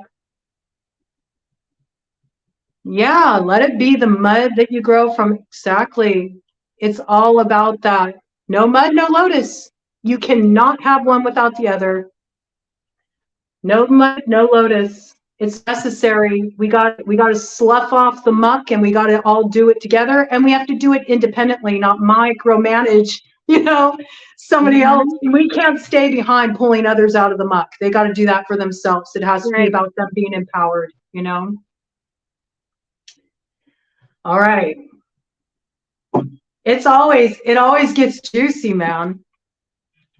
What's present and passing? What are we currently stepping out of as we head into this full moon energy? What are we stepping out of? What are we being asked to leave behind as we're heading into this growing full moon in Sagittarius, which, Sagittarius energy, in the tarot, it is that 8 of Wands energy. It's forward motion. It's moving into expansion. It's having a different perspective, a philosophical perspective. It's about expansion of consciousness. It's about travel, not staying in the same place, not staying stuck in the past,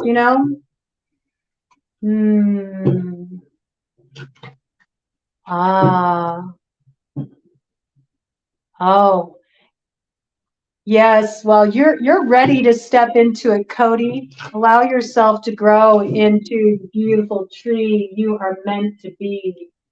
I just saw like the image of the redwoods come in around you, Cody. So I don't know if maybe you're being asked to go and connect with the redwoods, maybe spend some time with the redwoods, and then something will come through for you. Maybe you need to go and find a special redwood tree that you connect with.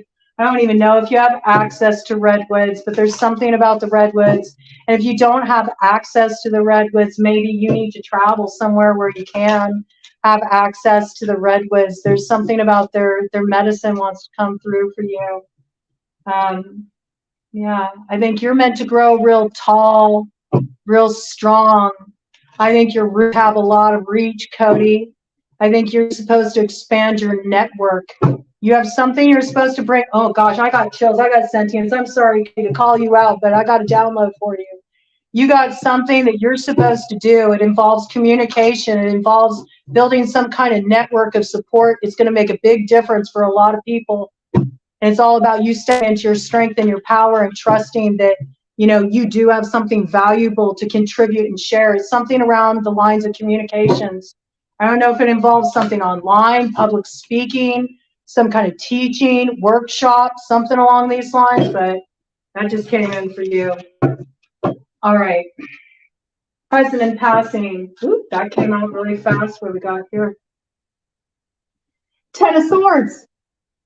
I cannot make it up. President passing is the 10 of Swords. Before we can have the new beginning, we have to reach the 10.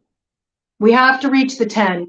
And we're being asked with the Swords energy, it's about not only closing an old cycle, but it's also about coming to the completion of a certain way of seeing things, a certain way of looking at things, a certain way of communicating about things with that Swords energy.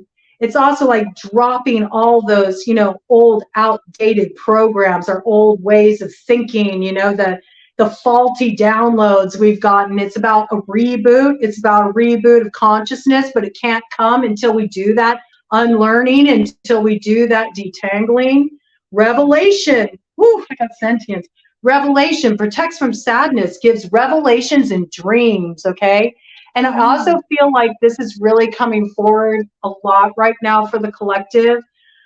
There is something that you can be informed by in closing these old cycles, and as far as your guidance about maybe what you need to close up or what still remains to be processed on a subconscious level, and that material will surface for you in your dreams. So there's a lot of visioning coming through in the dreams right now.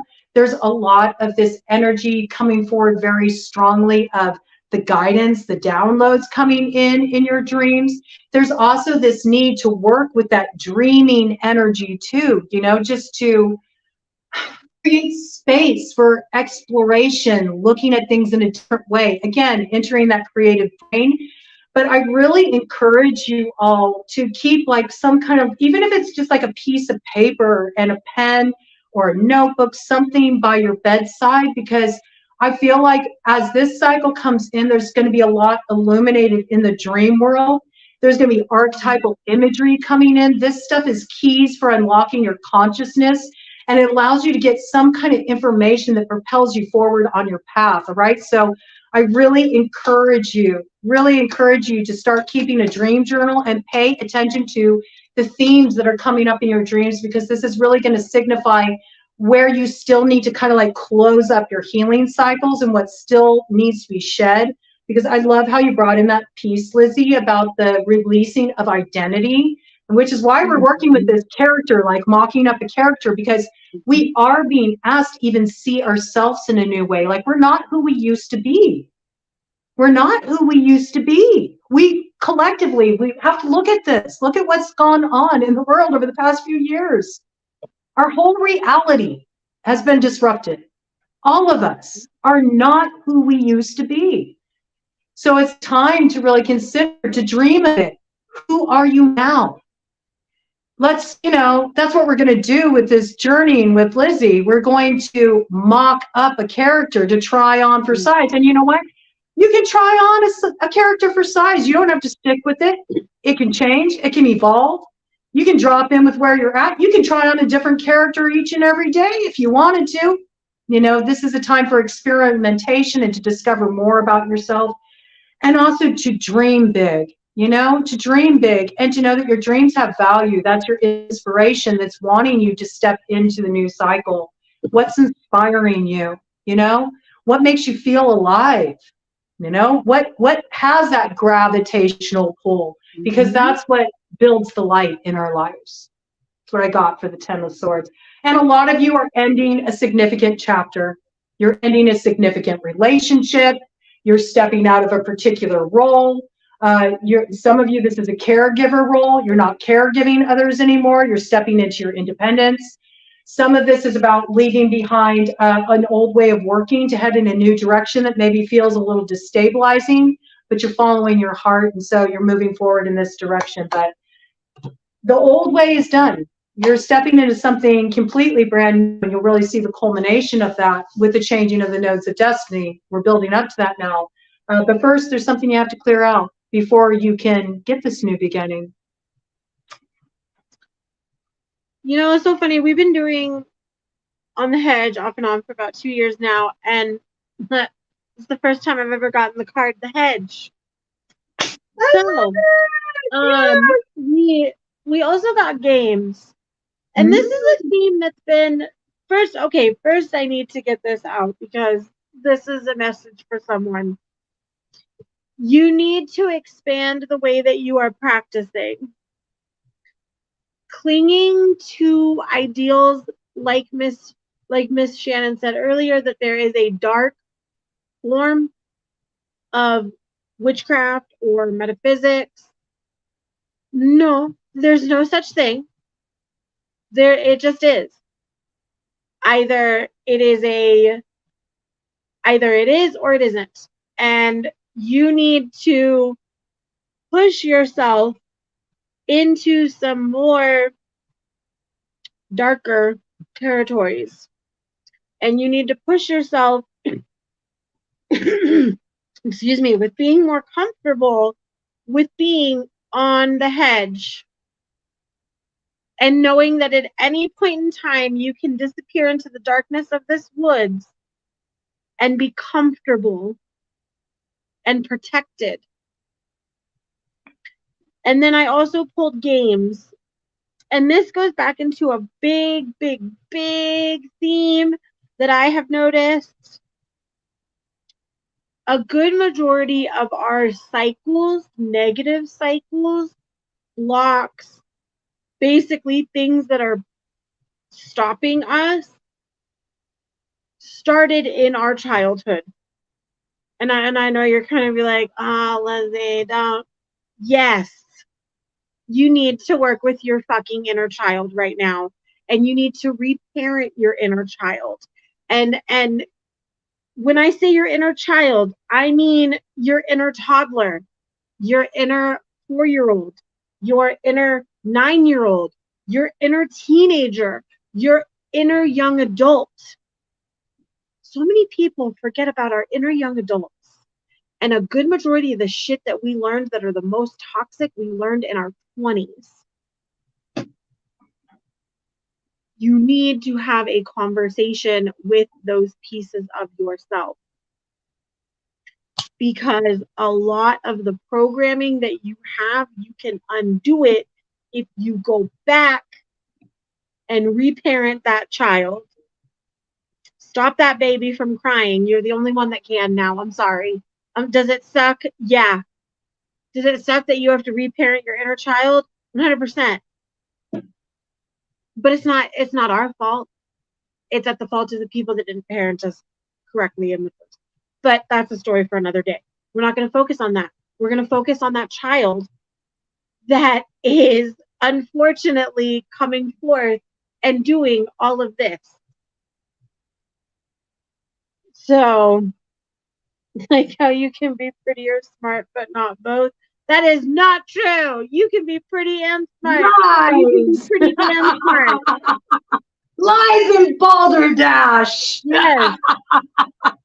You can be it all. You can be it all. And you know, what is pretty anyway? Right? What is pretty anyway? Like, everybody has a different idea of what's beautiful. What's beautiful to one is not it for another. Like, again, it's like thinking of things in a whole new way. It's the it's the uniqueness, it's the diversity that is beautiful, not all this one note shit that we see so often exemplified on social media, cookie cutter images, you know, all the filters, all the, you know, and that applies even in realities. Like a lot of people present like a pretty life. This is my life. I'm living the high life. And there's so much that's just smoke and mirrors. It's so much illusion, you know. It's like, no, you can be it all because you are it all. All of us are it all. We're all the same energy, man. We're really just that one energy trying on different characters for size. We're just all role playing here, you know. It's all just one big LARP. You know, that's what this existence is. It's all just one big lark.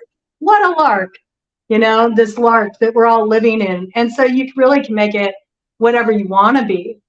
And anytime, that's why I don't like, you know, that's why I don't like the labels so much, you know, because they limit us. And that right there is like so disempowering as soon as we buy into these like ideals that people have, this homogenized. What is with this homogenization? No, let's have a whole enchilada.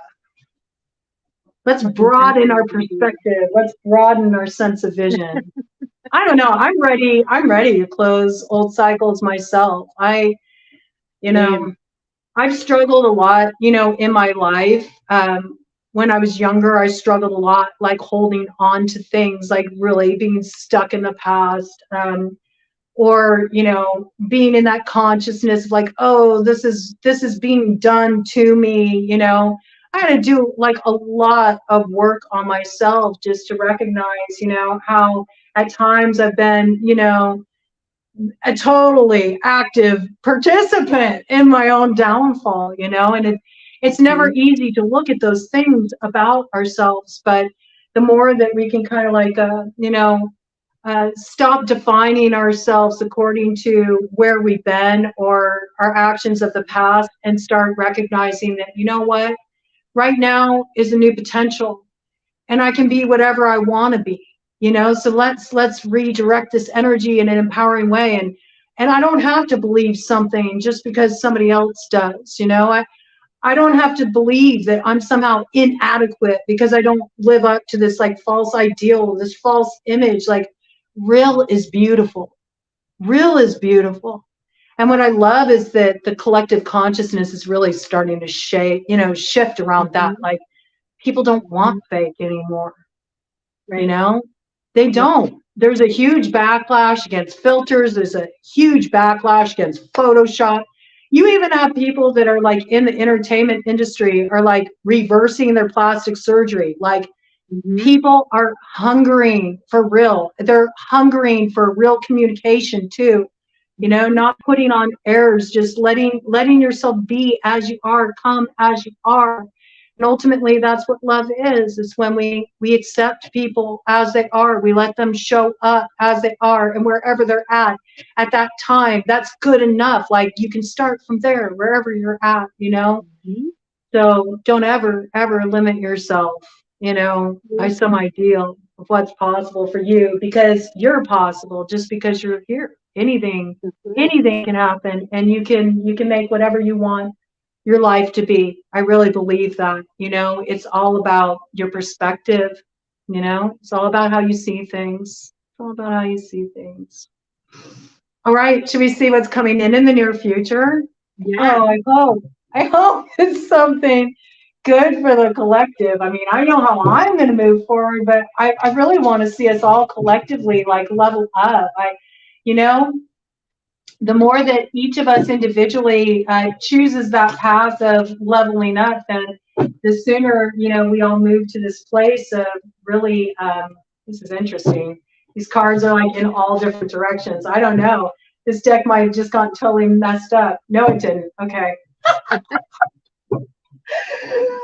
Oh, you know, the more that we can all personally do what we can to kind of like change our own perspectives about ourselves, you know, and what's possible for us, and we elevate the energy for the collective. The best thing we can do, really. All right, near future for the collective. What's coming in the near future for the collective? What's coming in now with the Sagittarius full moon for the collective? What's coming in now in the future? Whoa. Okay. Whoa. Oh, wow. Oh, I love how this came in. So it's in reverse. We have the former child star in reverse. Look at this with the gas tank and the match. It's like sort of like burning away, these expectations that were put on us from when we were very young. This is also kind of like that inner child work that you were talking about. I feel like this is coming forward about, stop living your life according to who the authority figures in your life told you that you had to be, and start defining things on your own terms. It's about burning all of that away and stepping up into a new potential. We have Queen of Pentacles here, Earth sign energy, Taurus, Virgo, Capricorn. Now we had both, both masculine, feminine, we had the King and the Queen of Pentacles show up. So it really is talking about that North node, right? Coming into alignment with that North node, also coming into alignment with masculine, the feminine. We need both the masculine and the feminine. The masculine is the avenue that the feminine, the creative, manifests through. We can't have one or the other. We need both. Both are essential. You can't just have one wing on a bird. It won't be able to get anywhere. Won't be able to fly. Queen of Pentacles makes one wise and teaches everything, can turn any metal into gold, transmutes water into wine. There's that alchemy. That's doing that alchemy work to like cast off this programming from your childhood, these ways that you've been indoctrinated, really. We've all been indoctrinated through the system of education, through whatever religious upbringing we were brought up in, by the media. Okay, so this is about really burning away all of this kind of programming that's sort of defined our role for us and redefining it for ourselves. And then I got these two cards came out here. Okay, we got a cold card in reverse. It's the King of Swords in reverse. Reveals knowledge of forthcoming battles and procures the favor of lords and kings. Okay, with this in reverse, I got this like diving down into the South Node energy. King of Swords is about being decisive. It's about knowing when to cut something off. It's about knowing when to cut something clean. It's about knowing when to take a stand and say no more, drawing your line in the sand, okay? And I really feel like there needs to be this cutoff from this shit here, this half-priced hot wings, okay? This stuff has been sitting around in the hot case, cooking for so long. You eat that stuff, you ain't gonna be feeling so well when it comes out the other end. You know what I'm saying? This is just like settling for less. This is like making do, just sort of to toe the line. And I feel like there's a lot of you that are being asked to like step up to a higher value in life. Air sign collective coming in too, Gemini, Libra, Aquarius. You may not be aware of the battle that you have in store for you. You also might not be aware that you do have somebody that's there on your side to help you through this, okay? So something's been coming through for Air Sign Collective a lot recently, and that's the air has gone a little bit cold. Air has gone a little bit cold, and the air needs to start to kind of like soften a little bit, warm up a little bit, come more into the heart space a little bit, out of the analytical so much, okay, that this is so necessary. And I feel this is speaking for the collective as a whole, all right? We really got the nodes of destiny are coming in for me with this reading. We do have that Libra South node coming in, and I think this is speaking of that, right? Like, there's a battle in store. There are scores to settle. There are things that you have to battle out within yourself as well. And it's casting off these old ideas and these old limitations. So you're not just settling for the half-life, and you can really step up into the fullness and potential of what's on offer. This is the work to be done. But I do feel like there's something coming for the collective that the collective cannot see right now. There is a battle up ahead. I do feel like there's a challenge to be faced. I feel like there's a test coming in. There's a test, and I feel what this test has to do with is, are you going to settle for your comfort zone? Are you going to go the easy way? Or are you going to choose the path that has been less explored? Are you going to choose to go off the beaten path? Are you going to maybe choose to go your own way, despite opposition, despite challenges? Are you going to trust where you're being led instead of allowing yourself to be led by others around you?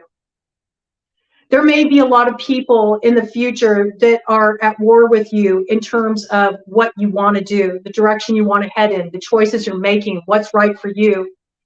And you need to stand strong. But there's also this piece here about you are not aware that you also have favor on your side, that there are people here, maybe even people that have a leg up or that are in a greater position of power, that have the ability to help you navigate this and get to the other side of this transition. But if you're in this place where, you know, you're distracted, you're not focused, you're cold, you're cut off, you're easily, you know, distracted by what's happening on the periphery or others' opinions, you're going to miss out on this opportunity to actually get a leg up. So I almost feel like there might be some kind of opportunity coming in to step up into higher potential, and you might sabotage yourself, collective, if you continue to live according to your old role or your old identity, which actually has nothing to do with you. It's something that was put upon you, programmed into you. There's a need to, like, some bridges are meant to be burned. Remember that message that came in with the great attractor? Like, some things are never supposed to happen. Some destinations are never supposed to be arrived at. Some things you will never see. It's about really looking at your life. Where are you still continuing to try to find some nourishment from half-priced hot wings? Is that really what you want to settle for? Those old, crusty, half-priced hot wings sitting in the 7-Eleven case? I don't think so. I don't think so. I also feel like I just got to bring it in because it wanted to come in right now. I'm not sure what this has to do with anything. I think it's an energetic thing. I do believe it's an energetic thing. For those of you that are feeling clouded, for those of you that feel like you don't have clarity, or where you feel like your intuition is blocked, or, you know, you're having trouble kind of sorting things out, how are you nourishing yourself? And yes, it even applies to food, all right? But I feel like when it comes to food, it's not about like, this is a good food, this is a bad food, this is right, this is wrong. It's about the energetics of eating. Notice how your energy is affected when you eat certain foods. You'll notice that when you eat certain foods, they have like a low vibration of energy. They create lethargy, they create cloudy thinking, they create, you know, just lack of motivation, some cases depression. And then notice how some foods, when you eat them, they give you real clean, burning energy, right? They amplify your energy.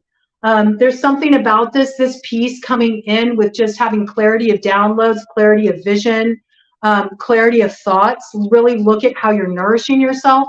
But that nourishment is also extending beyond just food. It's also about, who are you spending time with? What activities are you engaged in?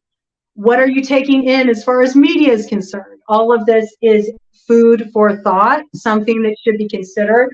And I feel like there's something that you're nourishing yourself with right now that it ain't helping you none, okay? And this is about transforming that behavior and cutting it off. It is all interconnected, mind, body, spirit. This helps with your manifestations. This piece coming in too, just as a side note. I'm dying to know what you got.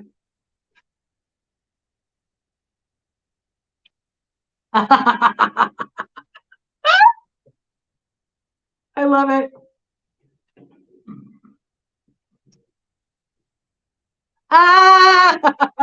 Yes. I love it. I mean, do I really have to elaborate? You should. Go ahead. Sure. So, you cannot have one without the other. I don't know why, and I'm gonna spit it out, but and I'm aging myself here, and I'm aware that not everybody's gonna pick up on this. There was this movie in the 80s called Legend, and it starred a very young Tom Cruise, and a very heavily make-upped Tim Curry. He played Darkness, which everybody automatically associated with the devil. And it is this absolutely fantastical movie that had the Fae. It had all types of mystical creatures, unicorns. But really what it was about is there is lightness and darkness within all of us. You can't escape that.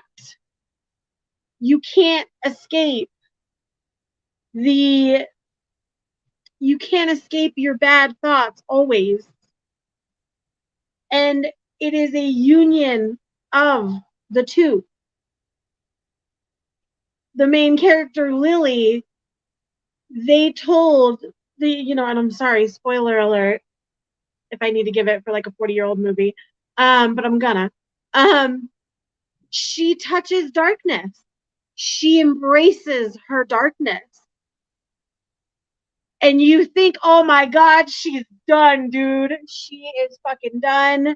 She is gonna kill the very last unicorn. Oh my God, she's gonna plunge the world into darkness. But she had to. She had to in order to save it. Spoiler alert, the unicorn lives at the end. And they're like, oh, she's cursed. She's touched darkness.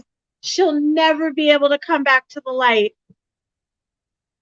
Well, her beau, the divine masculine, is like, no, fuck that. I know my girl.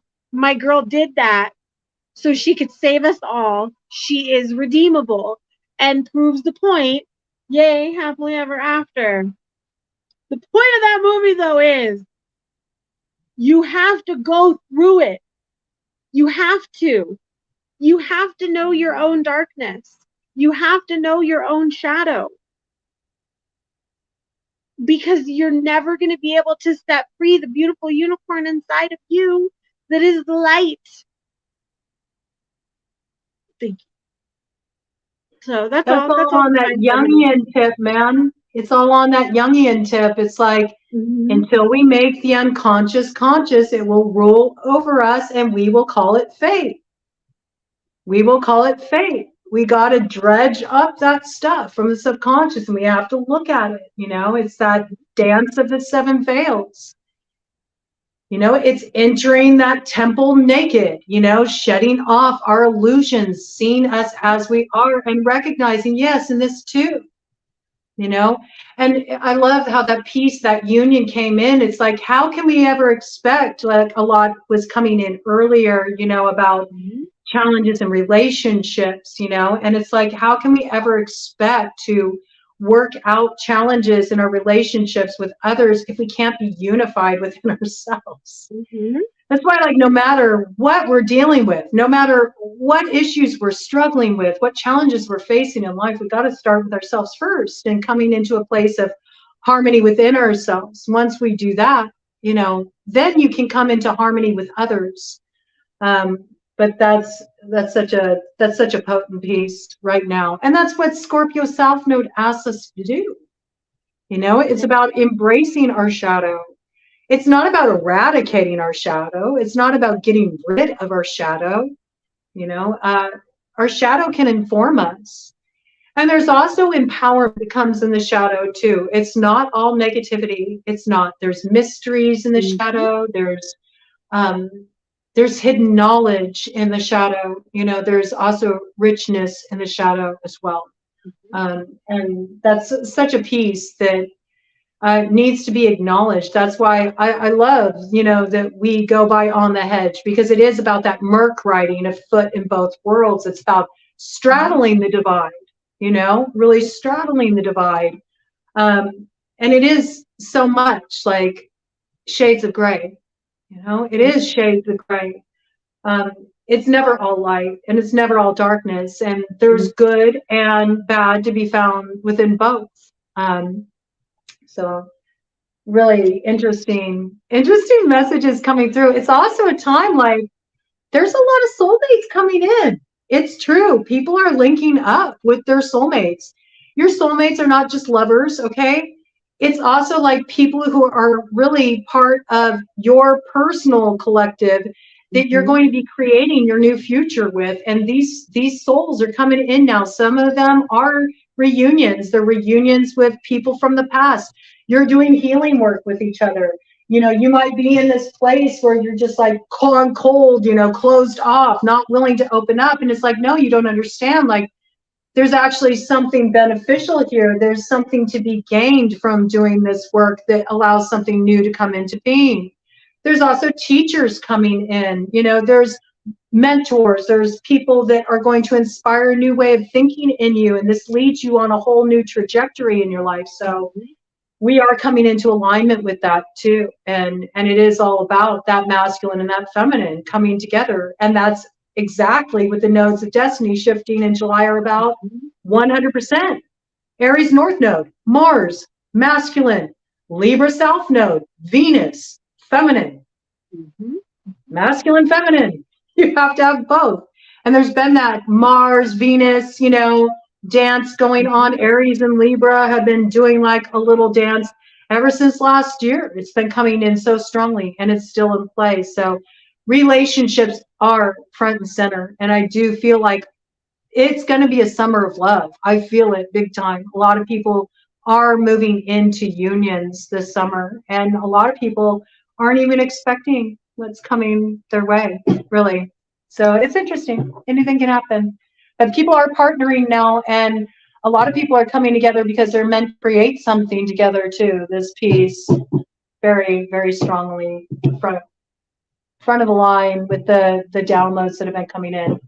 All right, the collective and the environment of the future. What does that look like?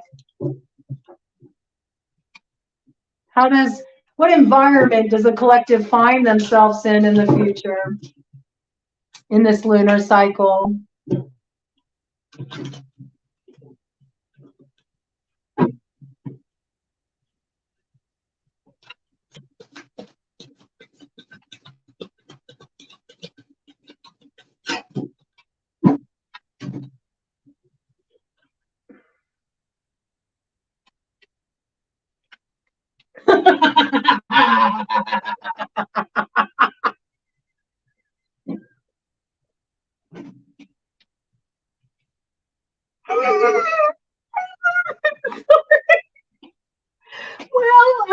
We're pretty much going to be creating that with our character and our visioning journey, because we got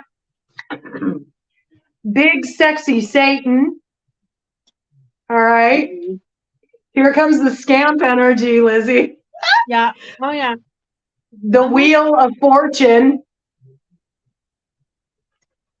And 3 of Swords. Now, this is very interesting. I want to read this 3 of Swords because 3 of Swords is an interesting card, okay? A lot often gets missed about the 3 of Swords. It's just considered like separation, loss. Well, the thing is, with the 3 of Swords, it's not a permanent thing. The 3 of Swords is usually a temporary loss or a temporary separation from something that allows the opportunity for renewal down the road. And so I feel like a lot of that is also what's coming in.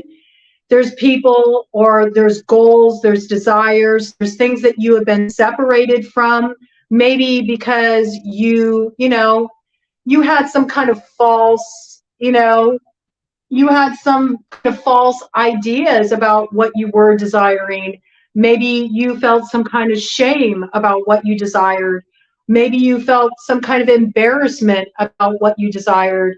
Maybe you felt like you couldn't dare, let people see this part of you. You couldn't dare step into this. You couldn't dare connect with this person, unite with this person. And yet this is the thing that is like really driving you forward. It's your desire. It's magnetic. It's pulling you forward. There's something about playing with what you at one point thought was very taboo. And it's about breaking these taboos and finding a certain sense of freedom in your rebellion to really step into like your mojo, your fire, to allow yourself to actually pursue your desires. Because when you pursue your desires, you are really truly experiencing gratitude in this life. It is a garden of earthly delight. We are given this earthly body because we're here to enjoy this experience. We're here to drink it in with all of our senses, not to suffer according to some ideals about the way we need to be, but to be in this sort of like wild, free place of abandon. I love the flames, you know, in the background, the flames symbolizing like those flames of transformation, but also the flames that light the way ahead. With this Three of Swords, it says steals treasures from kings, destroys cities and the dignities of men, tells of things past, present, and future, causes love between friends and foes. So see what I'm saying? There's like, there may be somebody, you know, that you've had this false image of. There may be somebody that you considered an enemy. And for some of you, it may be this desire you've had. You may be considering that's the enemy, when actually it's the very thing that sets you free. And I'm almost seeing this steals treasures from kings. I see this as, you know, you're meant to straighten your crown. You're meant to step into your empowerment. You're meant to step into your worth, your value. But you can allow all of that to be taken of you, robbed of you, if you, you know, cling to these traditions of the past and these labels of the past and these things that have kept you in this neat, tidy, controlled role, okay? You're meant to sort of buck the system, step into your rebellion a little bit. I mean, naturally, with the dawning of the age of Aquarius, this is front and center. But I also feel like there's somebody that you consider like your enemy, you know? There's somebody that you have a faulty perception of.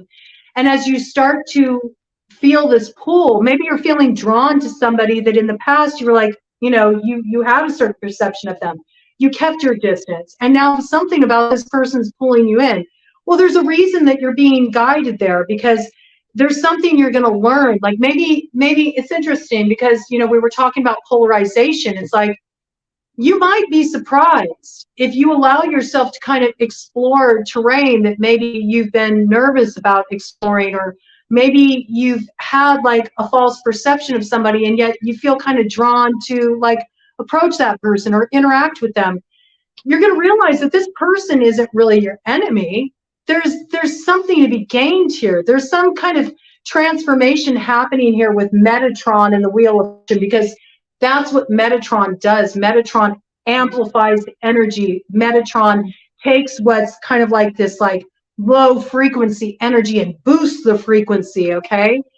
This is about something turning around. This is about something that actually carries you forward into your destiny. This is about taking maybe what at one point felt oppressive toward you, okay? What was your oppression, and using it as the driving force to rise up out of that, okay? There's something that comes through what once was a place of suffering, what once was a sense of oppression for you. There's something that you gained during that time that allowed you to fall back on yourself and cultivate, you know, a certain fire inside, you know, it's a certain straightening by fire. And I feel like you're stepping into this transformation. It's on this Wheel of Fortune. Advancement and progress, teaches, guides, and records events in the Book of Life. Okay, so when I think of that Book of Life, I think of the Akashic records, and I do feel like a lot of you are like recovering some like knowledge, recovering some skill. A lot of you are doing generational healing. A lot of you are doing generational curse breaking. A lot of you are rising up into your North Node of Destiny. A lot of you are activating your purpose. A lot of you are breaking this curse energy, and you're realizing that, you know, I feel like with any time I look at big, sexy Satan, you know, it makes me think of the delicious side of the devil in the tarot, which is really that personal empowerment. You know, it's about individuality and breaking away from the pack to go rogue and follow your own way. And so I feel like there's something coming in the future where you break from tradition. You head in a direction that you feel called to go forward to. Ted just shook his head yes. So you're stepping into a new role. Maybe it's a little taboo. Maybe people don't understand what you're doing. They misjudge what you're doing. But this thing is going to catapult you into your North Node. So this has been coming in recently for me with readings for the collective. You really need to pay attention to your chart right now. what is going on with your north node. What sign is your north node in, okay, in your natal chart? But then also pull up your progress chart. Where is your north node right now in your progress chart? Also, what's going on in your midhaven in your progress chart? It factors in significantly right now. Ted just affirmed, he said, woo! This is what will rise you up into like that, you know, moxie. That's what gives you your mojo. That's what really gives you sort of your fire that's going to light your way forward. I also see this energy here is the positive side of that Capricorn 10th house, which is all about the image you project, how people perceive you.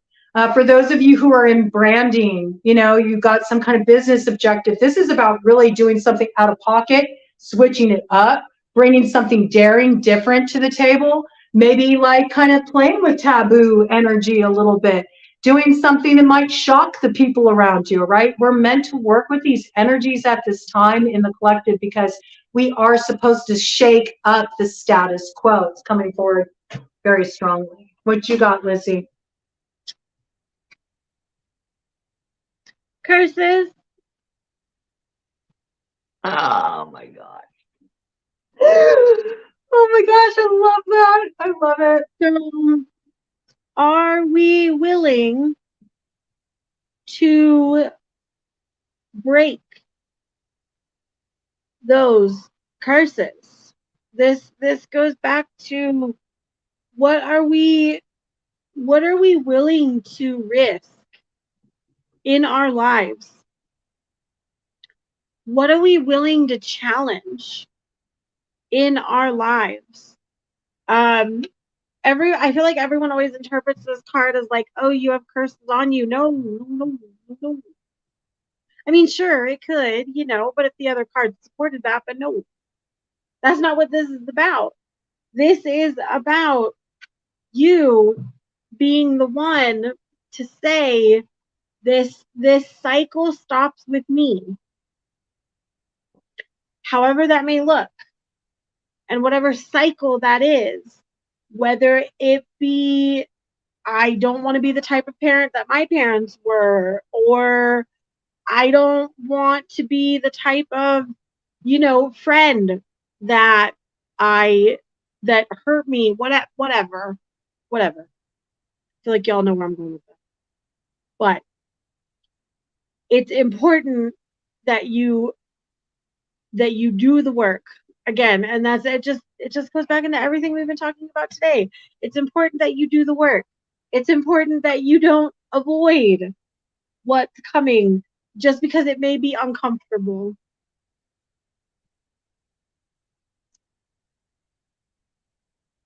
Love it.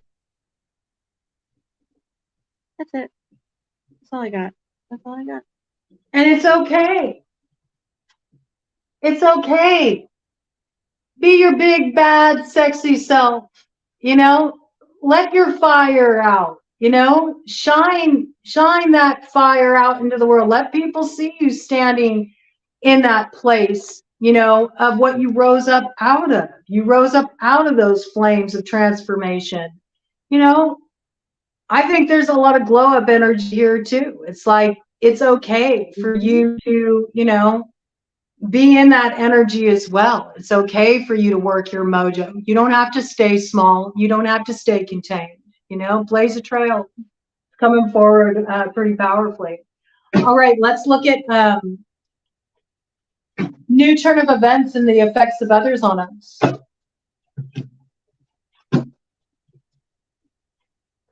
I love that, Jess. You can do it, Jess. You can. You know, again, it's like, be true to your desires. You know, you don't have to stay chained to something just because it's what is expected of you. If it's keeping you from being in a place where you feel really actively engaged in your life.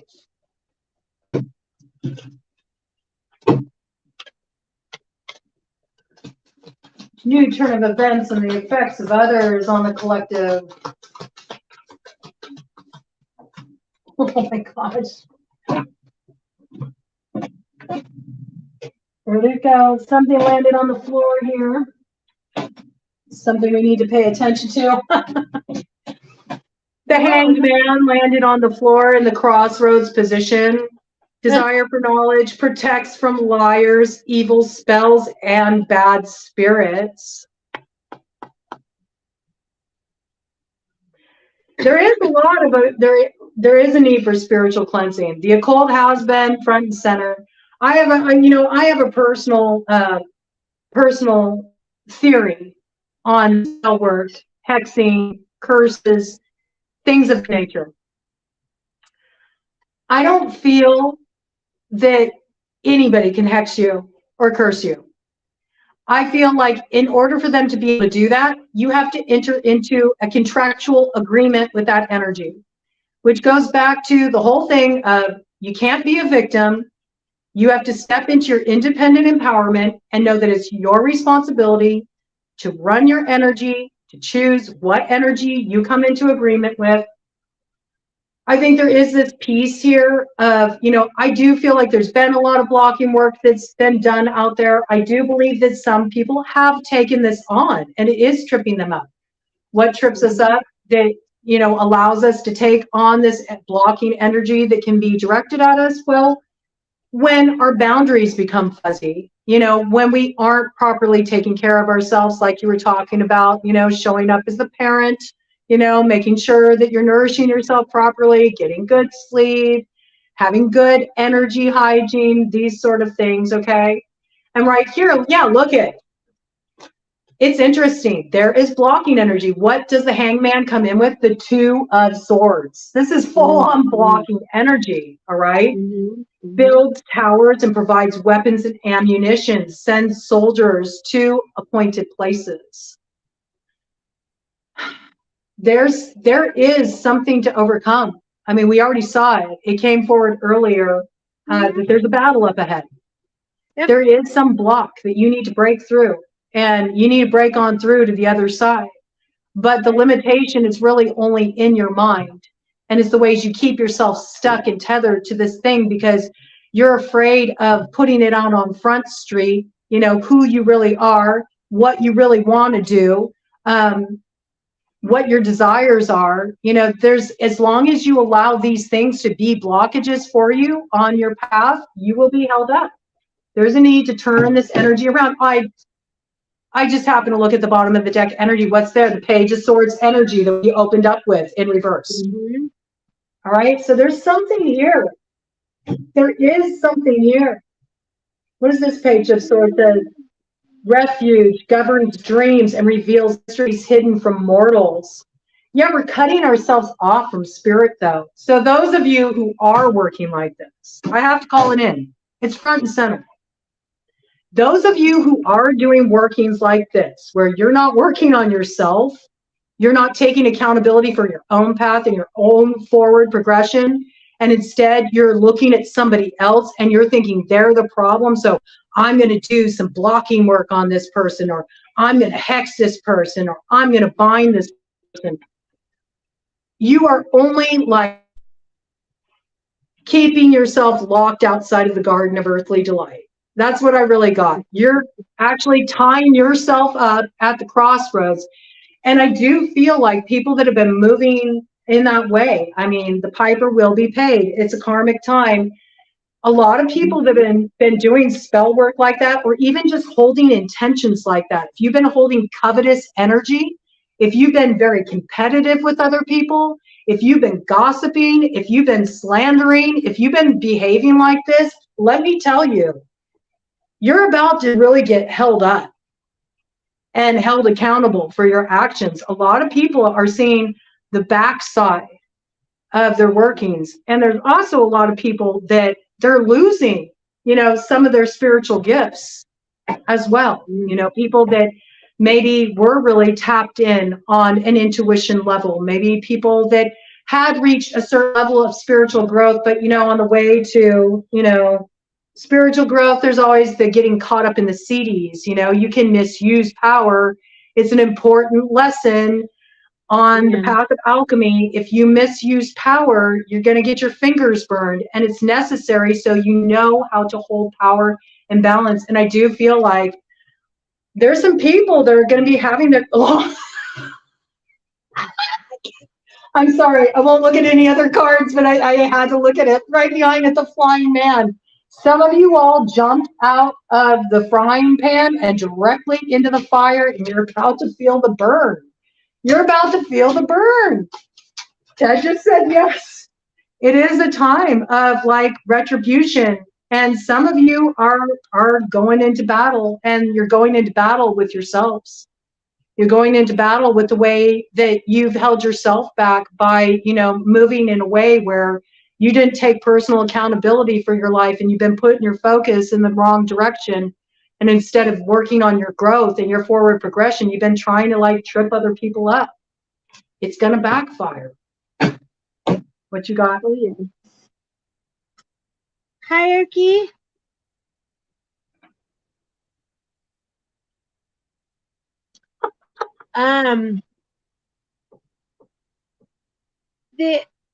In conjunction with hierarchy, I feel like it's really important to communicate to people that you are, I don't want to say higher up than you give yourself credit for, but you are higher up than you give yourself credit for. There are folks that are like, oh, well, you know, because I'm not this, I can't. That's not what this is about anymore. This is about stepping up. This is about being a soldier. And this is about knowing your place within this battle. And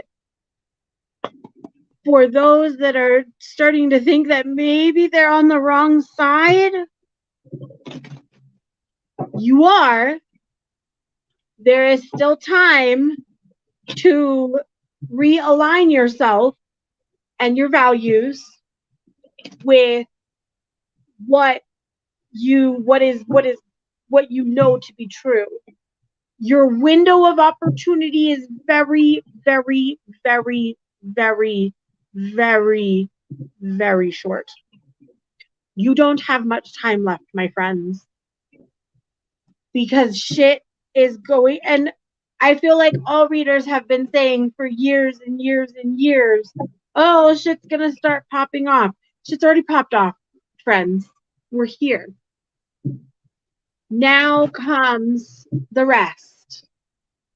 And again, I know that this phrase gets thrown around a lot, but what side of history do you really want to be on?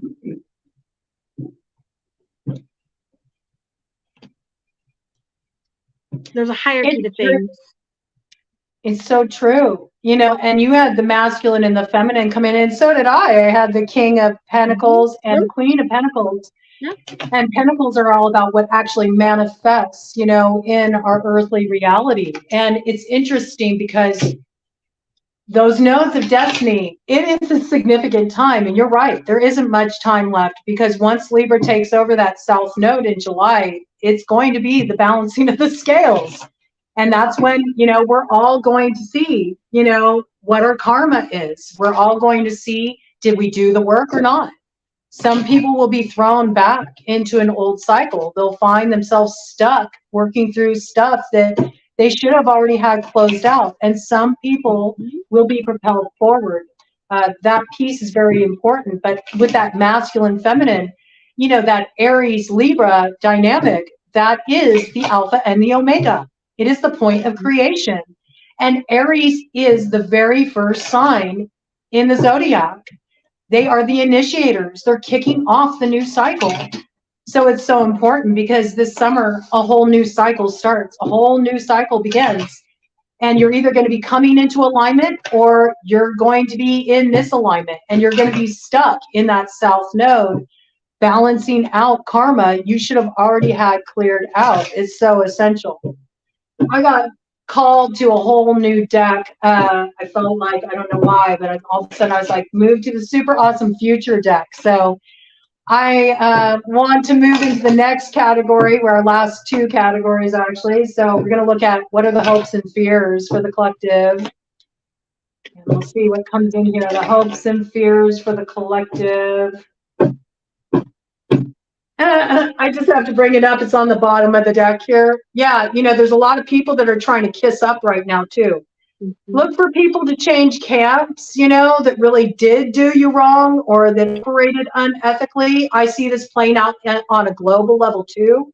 I see this happening with big corporations too, like hush money, settling things through different like class action lawsuits, things along these lines. I do feel like this action is really going on right now. Like there's people that are going to be coming around. They're trying to like sweeten the pot. It's sort of like, oh, here, I'll scratch your back, and then you just kind of like forget about what happened back there. So it's something that we need to be aware of at this time. Some of you may also be tempted to kiss up, you know, put on a false front to get yourself out of some trouble rather than taking accountability for your actions, and that's something that needs to be looked at as well. Big kiss up energy. Be aware of why certain people are stepping to you. What is the motive? There are hidden motives at this time, that energy front and center. What is being offered to you? Before you get into any contracts, whether it's a soul contract, whether it's a business contract, really ask yourself if this is something you want to sign on for. What's really on the table here? You know, because there is something like, a lot of things are going to be presented that maybe look enticing, but maybe it's something you would have gone for before you went through your evolution. Maybe it's something that you really wanted in the past, but you've gone through a growth process, but you might be so tempted. Oh yeah, look at what came out. Temptation, here it is. Here's the test. Here's the test. It's the snake. Look, the snake's in the grass coming towards. And look, to divide the union, of the masculine and the feminine. Look how it's coming in with the horse energy, Sagittarius energy, all right? This is what's front and center. There are things coming towards you. Some of these are hidden enemies. 12th house action. We have to look at it with Pisces, 12th house action. It's all about that hidden enemies and the karma that is being settled out. Some of these enemies are within, and you need to do your self-transformation. You always have to begin within, all right? The division begins within before it exemplifies itself on the outside. But there's also the polarized energy operating that wants to create division, does not want to see this coming together into empowerment, into unity. And it's about really remembering the knowledge and working with that power of transformation. I'm really seeing this snake that's coming down the tree. It's interesting with Pan here, right? I'm not seeing that as deceiver energy. I see that as wanting you to have knowledge, wanting you to use your knowledge. I also see it as the Kundalini activation of that creative life force, okay? And really, you brought in the tree energy. You are a tree. Yes, you are a tree. In fact, your whole chakra system is this tree of life. It's about elevating that energy from the base, from the root, all the way up to the crown and getting tapped in and letting that creative life force energy rise. And it happens, the transformation happens by the unification that comes in with that North Node, South Node changing of the guards with Aries and Libra. But there is division that's trying to be, enacted here. And there are hidden enemies. And some of these hidden enemies are within. So you can sabotage yourself at this time by going for the quick fix, by going for what's just easy, what's fast and easy, and not willing to do the work because you just want instant gratification in the moment. And that can actually really set you back. There's great reward on offer. There's great transformation on offer. We see that with the 17 here. The new beginning, there's a new beginning on offer from Spirit. This can be your year of transformation. All right. And you can see it manifest with that 17 makes 8. That's that infinity energy. It's the coming together. It's the joining point. But you can sabotage yourself. You can sabotage yourself by being tempted by things that actually move you into a place of division. And this is playing out in all areas of life. It's playing out spiritually. It's playing out in your relationships.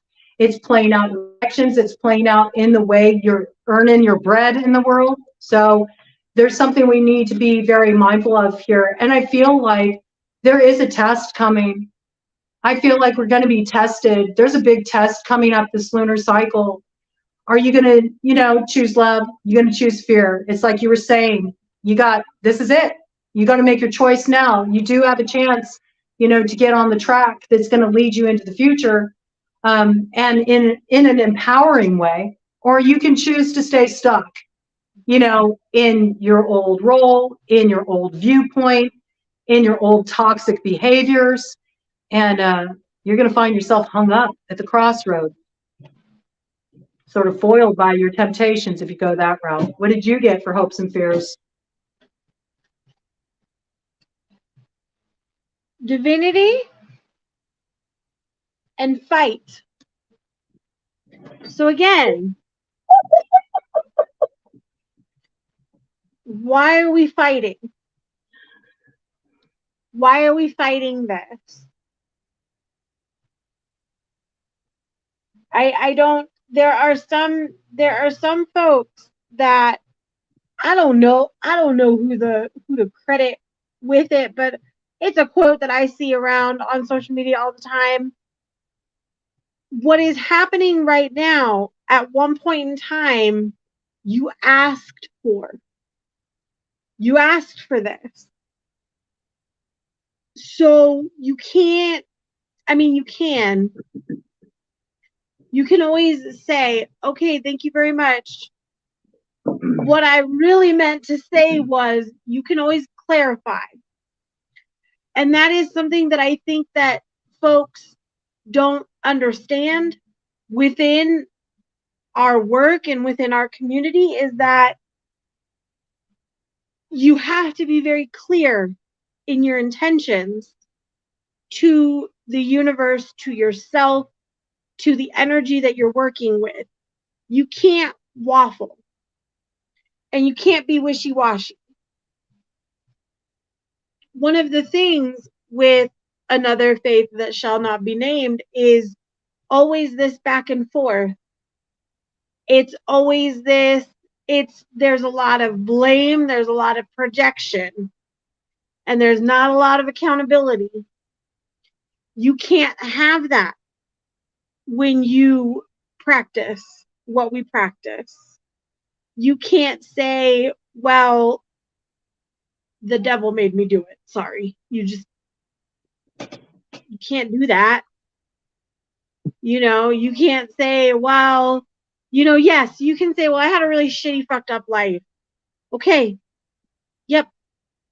But again, there moves forward into some form of accountability and some form of, I am perpetuating the cycles and the abuse and everything that has been put on me. I am constantly, and I know I've said this before, I am constantly reopening my wound and saying, look at me, I'm bleeding. Well, yeah, because you fucking cut open the wound. You didn't let it heal. There was no healing. There was no healing. And there are some people that you think you've healed. Maybe you haven't, because you're still perpetuating the same type of limitations, the same type of isms that you had. We don't start exploring alternative faiths to then bring in the bullshit that we were trying to escape from. It doesn't work like that. It just doesn't. And so you need to stop fighting that, because again, it's not, you're on the wrong side of the fence, sweetheart. You have no protection.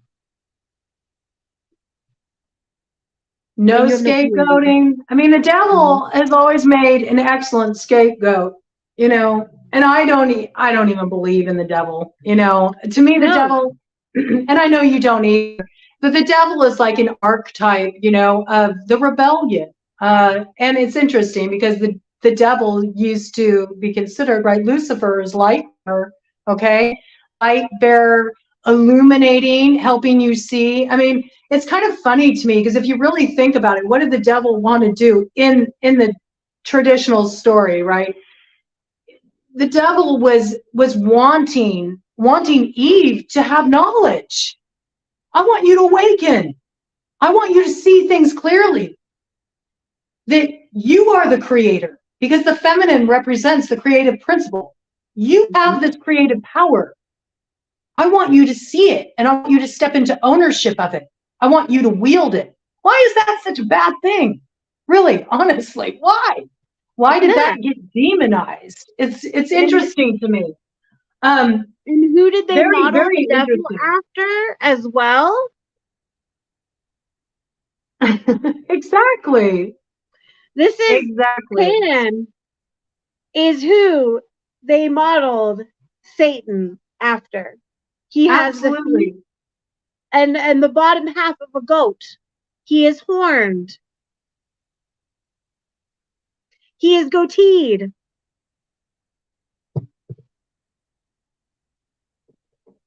Exactly, Cody. It's because they don't want us to awaken. And who is it that doesn't want us to awaken? The powers that be, the power structures that be. They want us to stay in darkness. They want us to stay in division. They don't want us to have the knowledge. They don't want us to be aware, because if we're aware, we come together. We're not divided anymore. And that's when we move into our empowerment. Then there is the complete disillusion of the power structure, where there's an oppressor, right? And then there's the downtrodden. No, it levels the playing field. And so it's all done for control. And we're meant to break out of that control. Absolutely, you know? I mean, we all know really that the serpent was Lilith. She gorged on the pomegranate tree fruit, you know. She took those seeds so she could do that journey of integrating her shadow and awakening so she could rise and be exalted as Inanna, Queen of the Heavens, coming into that light. So it's really interesting the way this wild wisdom was like bastardized and was, you know, demonized. It was done to control. That's why I'm not really, me personally, I don't really gravitate toward any kind of religious structures. I'm all about spirituality. Because anytime you get, I mean, religion is big business. Religion is big business. There's a lot of money involved in organized religion. There's a lot of power exerted in organized religion.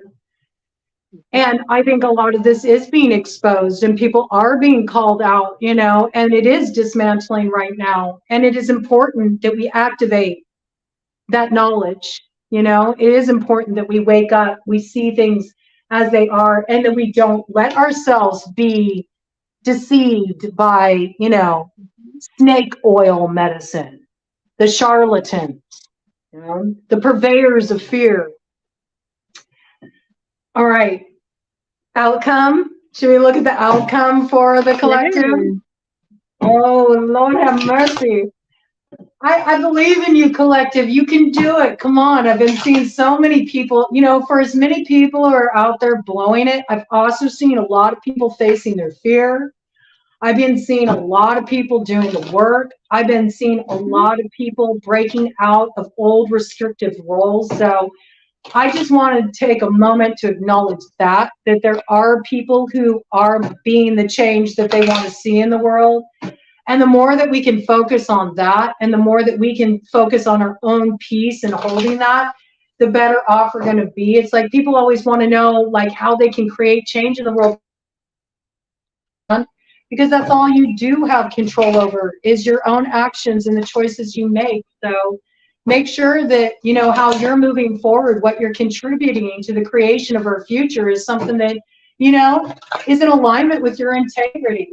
All right, outcome for the collective, outcome for the collective, outcome for the collective, outcome for the collective.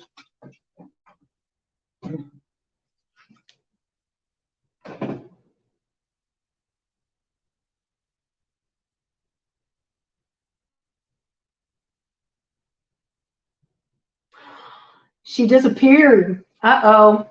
I'm sure she'll come back.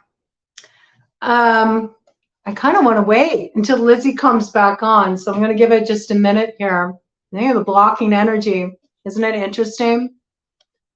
I'll let you all see just ahead of time what I got here. Look, we got this broken mirror, all right, with the handshake, you know. This is like making a deal with the devil. It's like making a deal with those false power structures. Hello. Hello. It's so interesting that you dropped off right there, because look what I got for the outcome. Broken mirror and the handshake. I mean, a lot of people are making a deal with the devil. Yeah. A lot of people are choosing the dark side. I have to say it. I mean, it's been coming forward in a lot of readings. I always enjoy like watching other readers and just seeing what they're bringing in and what's coming in on the collective consciousness. And this has been front and center. There's a lot of kind of like ugly stuff like rising to the surface right now. Again, I hate to say it, but there is a lot of people out there who've been, you know, doing like some really unethical workings for those that are on the path of alchemy. This stuff's backfiring, man. It is. It's backfiring. We got broken mirror here. We got poppets, you know. When you use power in an imbalanced way, ultimately, you are making a deal with the devil. And when I'm saying a deal with the devil, I'm referring to the way that's been defined by these corrupt power structures. Mm-hmm. You are compromising yourself and you're putting yourself in a binding agreement, and you're gonna be held to it. And you're not gonna like the pinch of that. When it hits, when it clamps down on you, you're not gonna like the end result. And I'm afraid this is just what's happening right now. Like, there's a lot of people that aren't choosing to be in alignment with the true agreement they should be making right now. Look at this. Mm-hmm. This is what Spirit wants us to do. Mm-hmm. It wants us to rise up into that north node, you know. It wants us to connect with, you know, our higher consciousness. It wants us to connect with our higher ideals, our higher vision of how to move forward in the future. It's wanting us to move into this place of unity, working cooperatively with each other. But with the 5 energy coming in here, there first has to be disruption. There has to be disruption and upheaval before this change takes place. So I feel like a lot of people that are moving correctly are about to go through a real difficult cleansing cycle of that karma, just through entering somewhat of a bad luck cycle, it looks like. I know people want everything to be like, oh, you know, happy, joyful, but it's not. You saw on this, how many times have we been interrupted just in this broadcast? Right. Well, and not only that, you know, and I'm going to speak on things, and I'm not talking about some fucking conspiracy theory where like Jews rule the world or anything like that. Like, I'm not fucking speaking about anti-Semitic tropes right now, but you do not have the grip that you have on society and on the way that we work without doing some form of metaphysical work. And again, I'm not talking about some fucking stupid ass conspiracy theory. I am talking about the fact that witchcraft, the craft, all of this folk magic has been in practice since the inception of our country. You don't think that the dudes that were ruling this country set up wards, set up actual magical contingencies to keep the power the way that they have? And you don't think these rituals they've been doing these rituals? And again, I'm not speaking about some weird fucking anti-Semitic shit. So stop. Like, no. I am talking about basic folk magic. That's it. Because the card that I pulled was ritual. Hi. And again, that's why these places of power, that's why these systems of power that have always been are not immune. And that's why this unmasking is happening. And again, that's why these messages are coming through, because there are people that have been living their life thinking that these government officials and that these people are not doing certain works, but they are. Sorry. Not sorry. It's all a ruse.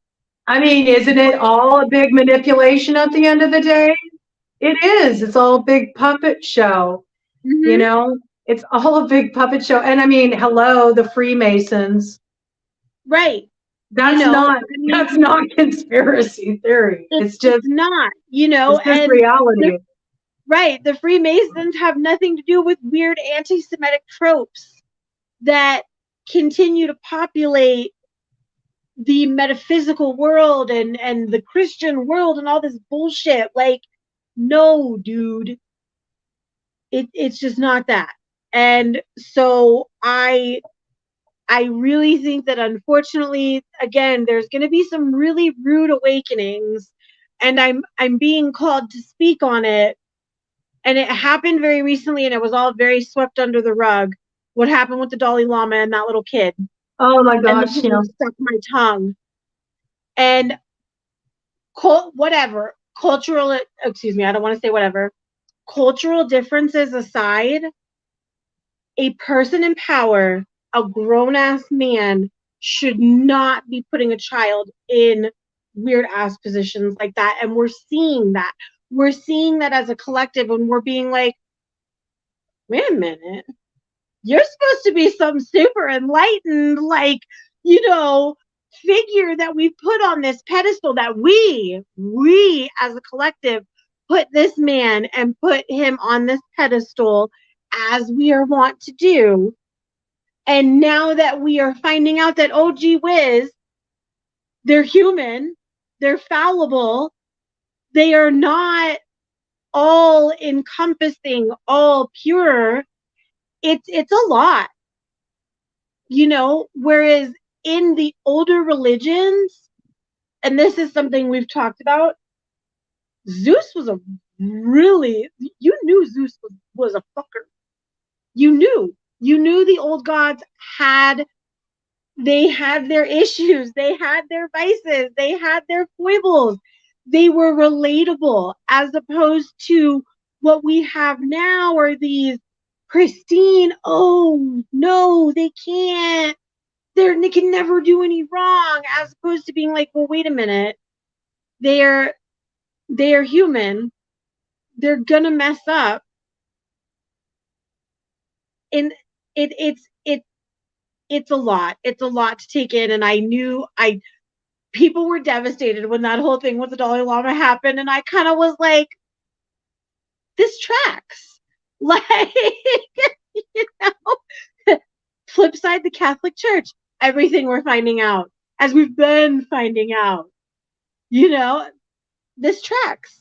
You put a whole bunch of weird repression and create this religion, which is actually just a moneymaker, you're going to have corruption. It's all going to breed corruption. There we go. That's all. Thank you. And that's another thing is that the old gods also, they're like archetypes of the human condition, and that's why they're so relatable. But when you have the institution of organized religion, it's automatically about having power and control over others.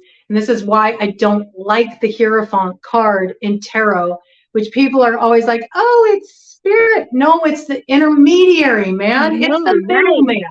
Right. It's the Yes. middleman. And about that 100%. Dalai Lama thing, I saw a lot of people rise to his defense, but I'm sorry, it's not the first time he's done something like that where he's acted out of pocket. It's not. It is not.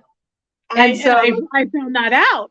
You know, and went down this rabbit hole of being like, oh my God. It's not the first time. It is not the first incident. Cultural differences aside, whatever. It is not the first time that he has behaved inappropriately. And this is the problem when people become too like hitched to their belief system or to their perspective, where they'll just go along for the ride, even if it's taking them in a direction that's out of integrity. And I have to bring it in because this card came out as well, and it's significant because of what you brought forward earlier about the unicorn. Yeah. In reverse, the lilies. That's a unicorn in the background. And the girl is named Lily in the movie. Well, that unicorn don't make it. This is like straight up losing the keys to the kingdom, man. So we got a lot to overcome. It looks like we need to figure out what we're going to do here.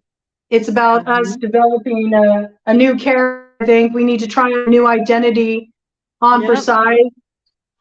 Something brave, something daring, some kind of identity that feels like you can step up, rise to this challenge, pass this test, bring about some kind of transformation. So, do you want to lead us through that? I sure will.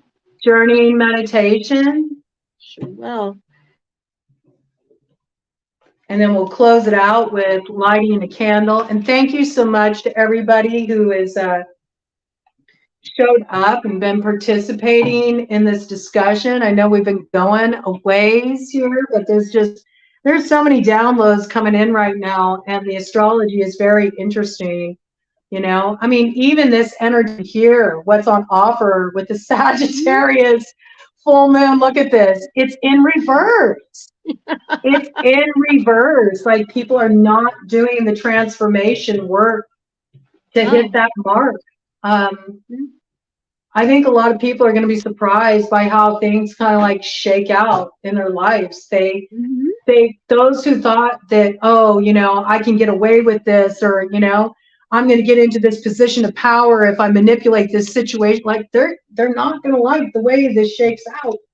They're not.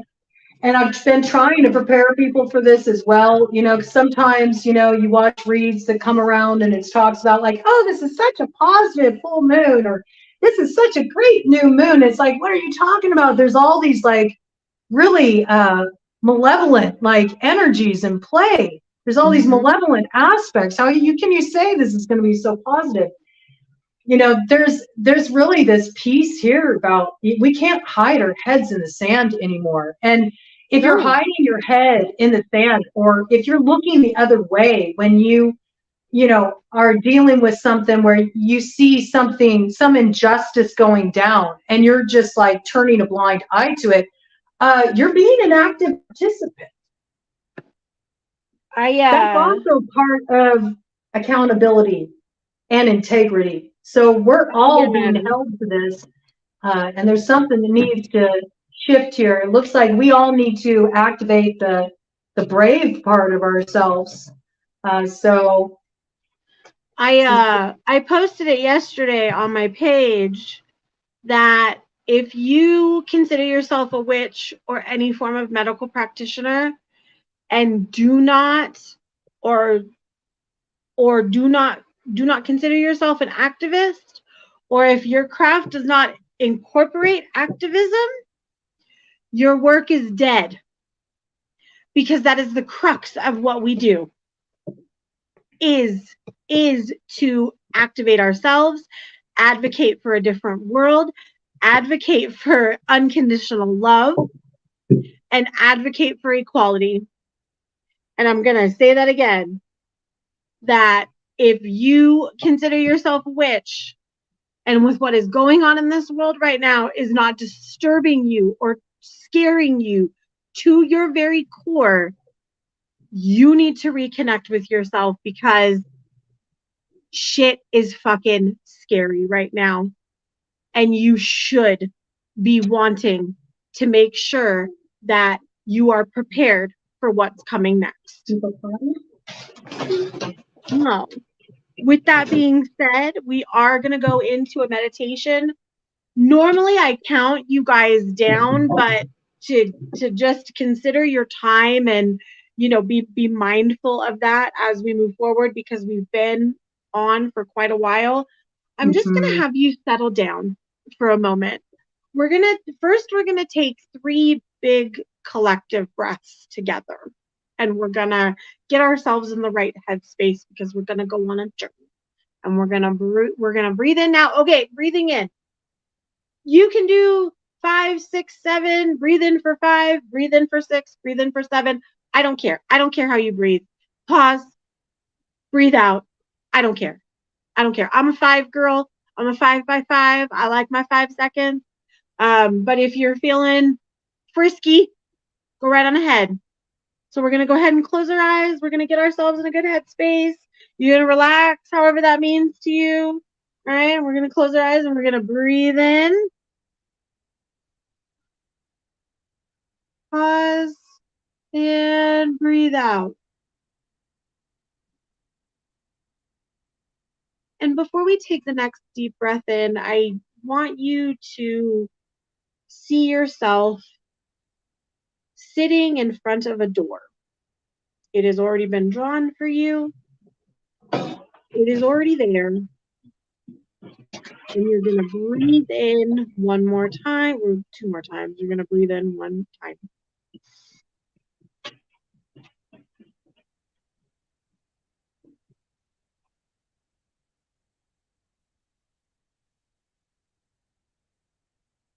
You're going to breathe in 1 more time, actually relaxing yourself. You're going to see yourself actually get up to go to that door. We're going to breathe in.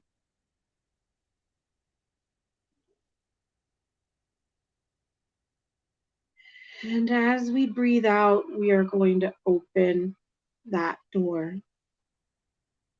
And on the other side of that door, you find yourself coming out of a stone house. You can tell that it was molded from clay. It almost looks as if it was carved inside of a mountain. And you look out and you see yourself staring out into fields of green. There are lush trees, tall. You can see down below, it looks as if there's some shepherds tending to their flock. You hear the baa of the sheep and the goat. You smell the trees, the cypress, the grass, the dirt. You feel the sunshine on your face, and you hear on the wind the most enticing music you've ever heard. It is lively, and all you want to do is go to where it originates. So you go down a path down this hill, and you follow it. You pass the sheep and the goats, wave hi to the shepherds. They point you on. You turn a corner in the hill and you find yourself in a bit of a dark part of the hill. You're a little confused that you turned and now feels like you're going back into the hills, but you still follow the sound of that music. You realize that it's pipes, and it's a melody like you've never heard, and it makes you so happy and you're so excited, and you're walking and you realize that you're in a cave and you don't know how you ended up here, but you hear the music and it's echoing off of the stones. And you go in the path in this cave, and then you see him, Pan the man. He is playing and he is getting down. And he notices you and tips his head towards you and starts to dance and flitter about you. And before you know it, you're dancing with him and you're going in circles, and you haven't felt this joyous and free since you were a child.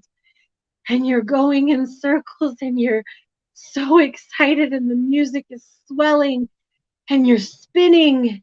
And as he lets you go, you spin and you see yourself. But it is a self that you have never seen before, or perhaps it is that you just forgot. And he stops to play and he laughs and he says, "Didn't expect that, did you?" And he invites you to see who this person is. What are they wearing? What do they smell like? What does their hair look like? What do their clothes look like? What does their gender look like? Are they masculine? Are they feminine? Are they male? Are they female? Are they none of the above? Are they that beautiful binary of gender fluidity? What are they? The music has stopped, and Pan is guiding the two of you deeper into his cave. And he sets you down on some rocks, and he's going to ask you to get to know this person. Don't talk. This is not your time to talk. This is their time to talk. So you're going to be quiet, and you're going to allow them their voice. Now.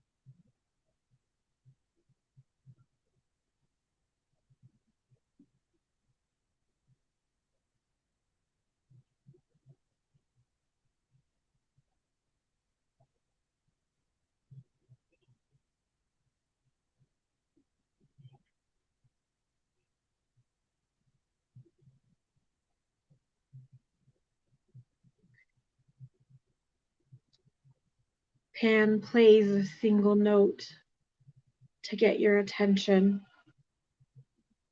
He wants you to know that you can come back to his cave at any time.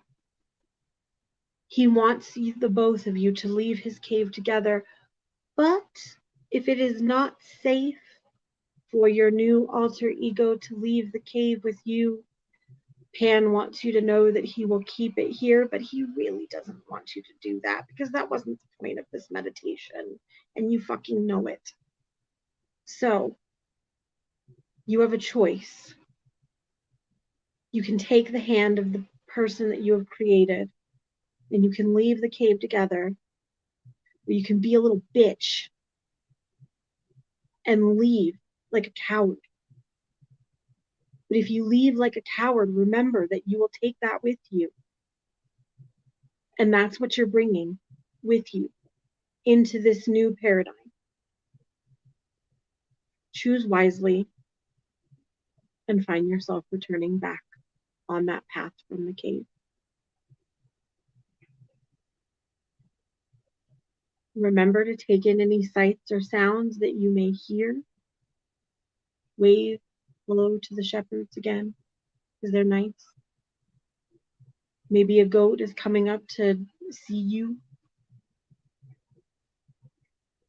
Or maybe you're just taking in the sense of the trees and the feeling of the sunshine on your face as you go back to the house that you walked out of.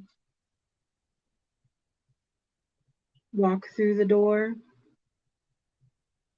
bringing yourself back into your body, bringing yourself back into your consciousness, bringing that person that you created, rooting them down deep into your consciousness, making them a part of your personality,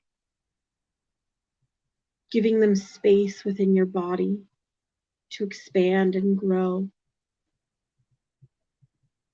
Maybe we move our head from side to side to come back into our body. Maybe we move our fingers or our toes.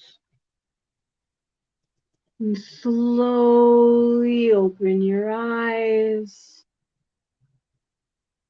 and be here.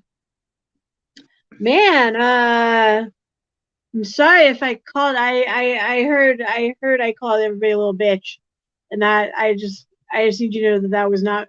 I mean, that was me, but that was not me. Need to be a little bitch. I was like, oh my god.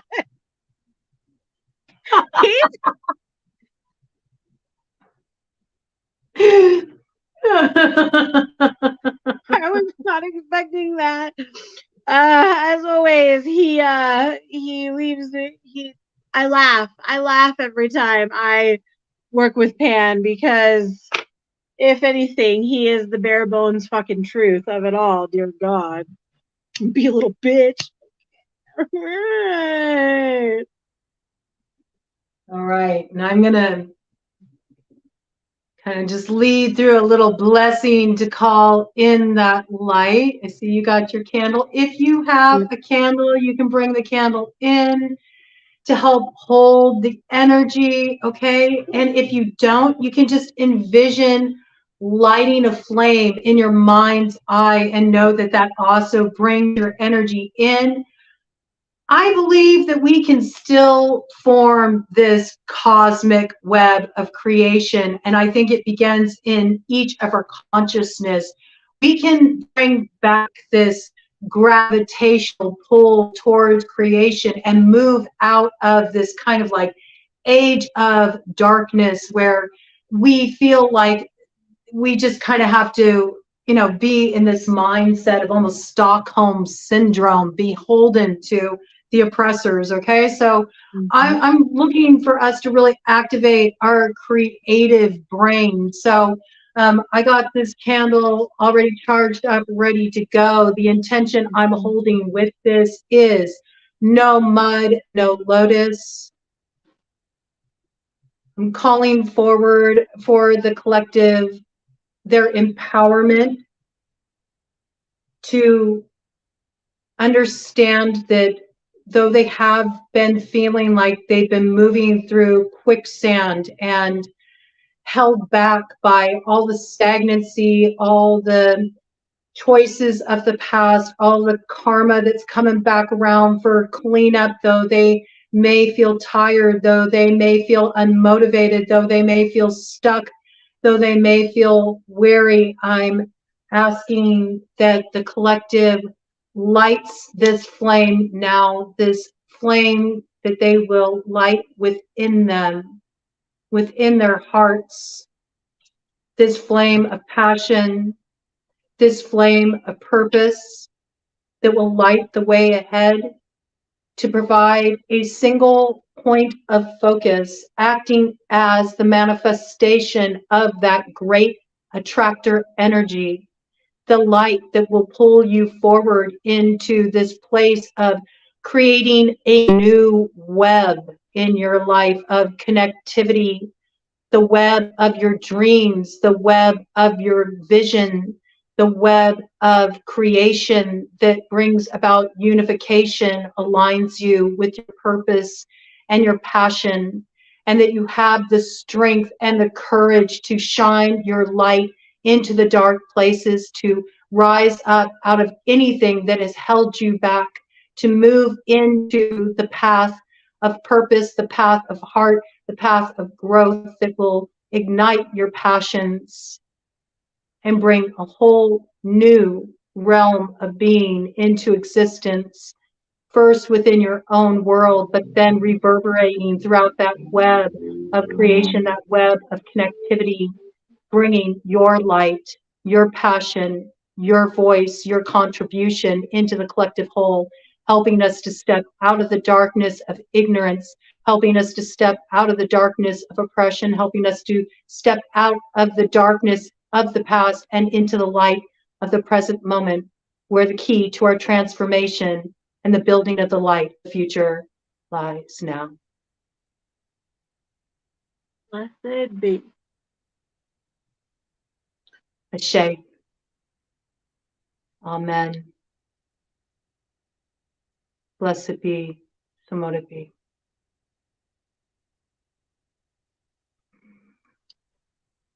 We'll just let the angels take care of this right here. We'll let them hold it down. I have some fae dancing outside my window. Tonight's going to be interesting, ladies and gentlemen. Poor Salem. Pray for Salem, y'all, because the fae do love to mess with a witch's cat. And when the fae was very active in my home, one of my poor cats went right into the wall. They were chasing something, and I went, oh, don't do that. Like, I had to ask the fae not to do that. Like, don't do that. And you know, wherever Pan is, the fae follow. That is here. Here you go, bud. Here you go. Here you go. Just want everybody to know he's holding it down. Just want everybody to know he's holding it down. He's not a little bitch. You can make those fae happy though by offering them up some oats. They love offerings of oats. They love offerings of sweets. They love little sparklies and trinkets. So if you feel compelled to, partner with them, bring a little of that magic in, because it's so sad to see the unicorn in reverse. Like, it was. Oh no. You can call in their blessing energy if you want to. Right. I also really got the hit before we came on tonight that this is an excellent night for making moon water. So, we still have time before that moon reaches its fullness. It's going to be full, I think, like around 11:45 p.m. Eastern Standard Time, all right, somewhere around there. So you still have some time. This would be a great time to charge up some moon water. You can just get some water and add in, any crystals you want, any intentions you want. You can add herbs in there, and charge it up under this full moon. And then you can also use this water in any of your spiritual cleansing work you do. You can use it to wash your altar supplies. You can use it to anoint your crown, so you might want to bring a little bit of that action in. But yeah, let's all just focus on really, thank you so much, 11:47 p.m. Eastern Standard Time. So yeah, there's still some time to build that energy, but I feel like once we head out of this full moon, we of course move into that waning phase, and that's an excellent time for doing this cleansing work, doing this clearing work. So just wanted to bring that piece in. It looks like you have something you want to bring forward, Lizzie. No, I was noticing the last time I worked with Pan, I ended up with the hiccups. And okay, did they pass? Thank God. Oh, thank you, buddy. Thanks, buddy. I hate the hiccups. Last time I worked with Pan, I had the hiccups for like an hour and nothing was helping. And I've been hiccuping and I'm like, oh God, no, please don't do that to me again, dude. Like, I'm grown up now. I'm not a little witchling anymore. I'm initiated. I know what I'm doing. Look at this dichotomy. I love this because I have the angel on this side and there's the devil Pan on the other. I mean, look at this, shadow and light, right? In balance. This is like sort of like our visualization, what we can really focus our energy on, that unification of the polarities, balancing things out, and just holding our peace in that. So I hope you all will create. I hope you'll create new pathways of focus for yourselves.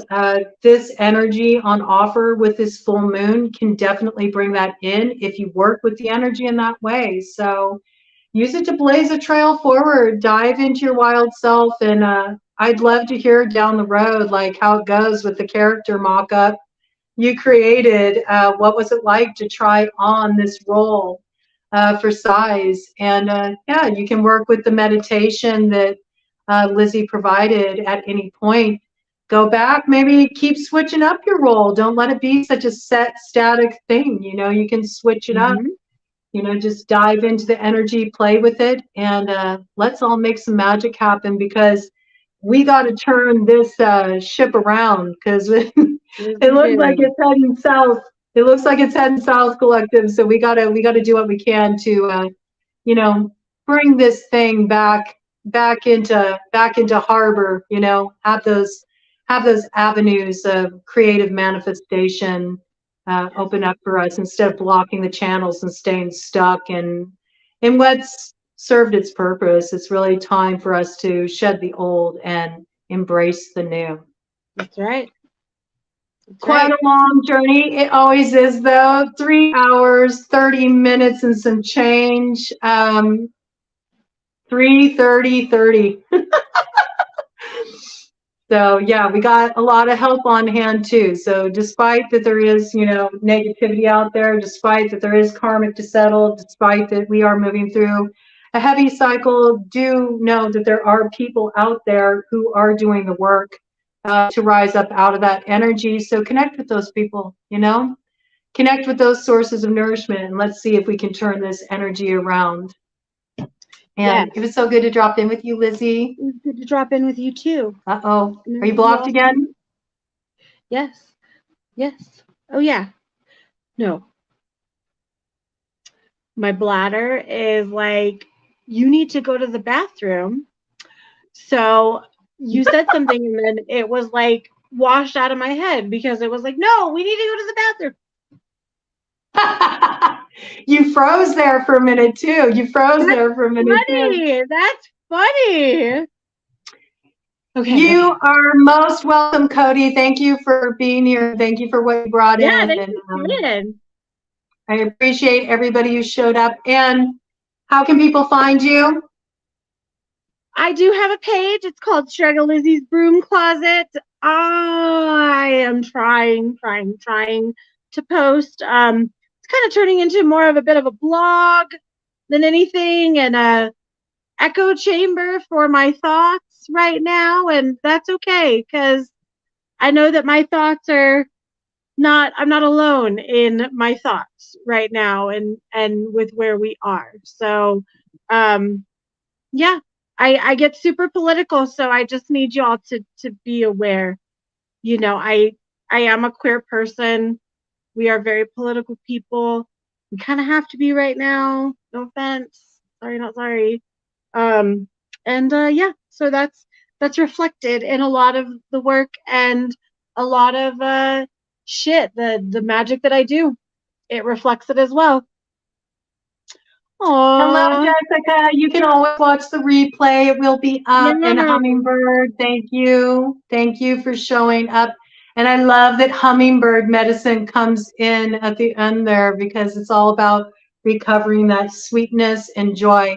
And as for me, if you're watching this on Facebook, please head on over to YouTube at Broad Coven. Give a subscribe to the page. I'm going to be bringing in a lot more astrology influence. And there's always readings for all the astrology signs. And if you're interested in booking a reading with me for a personal, I do have that available. You can reach out to me at broadcoven@gmail.com, and I'll hook you up.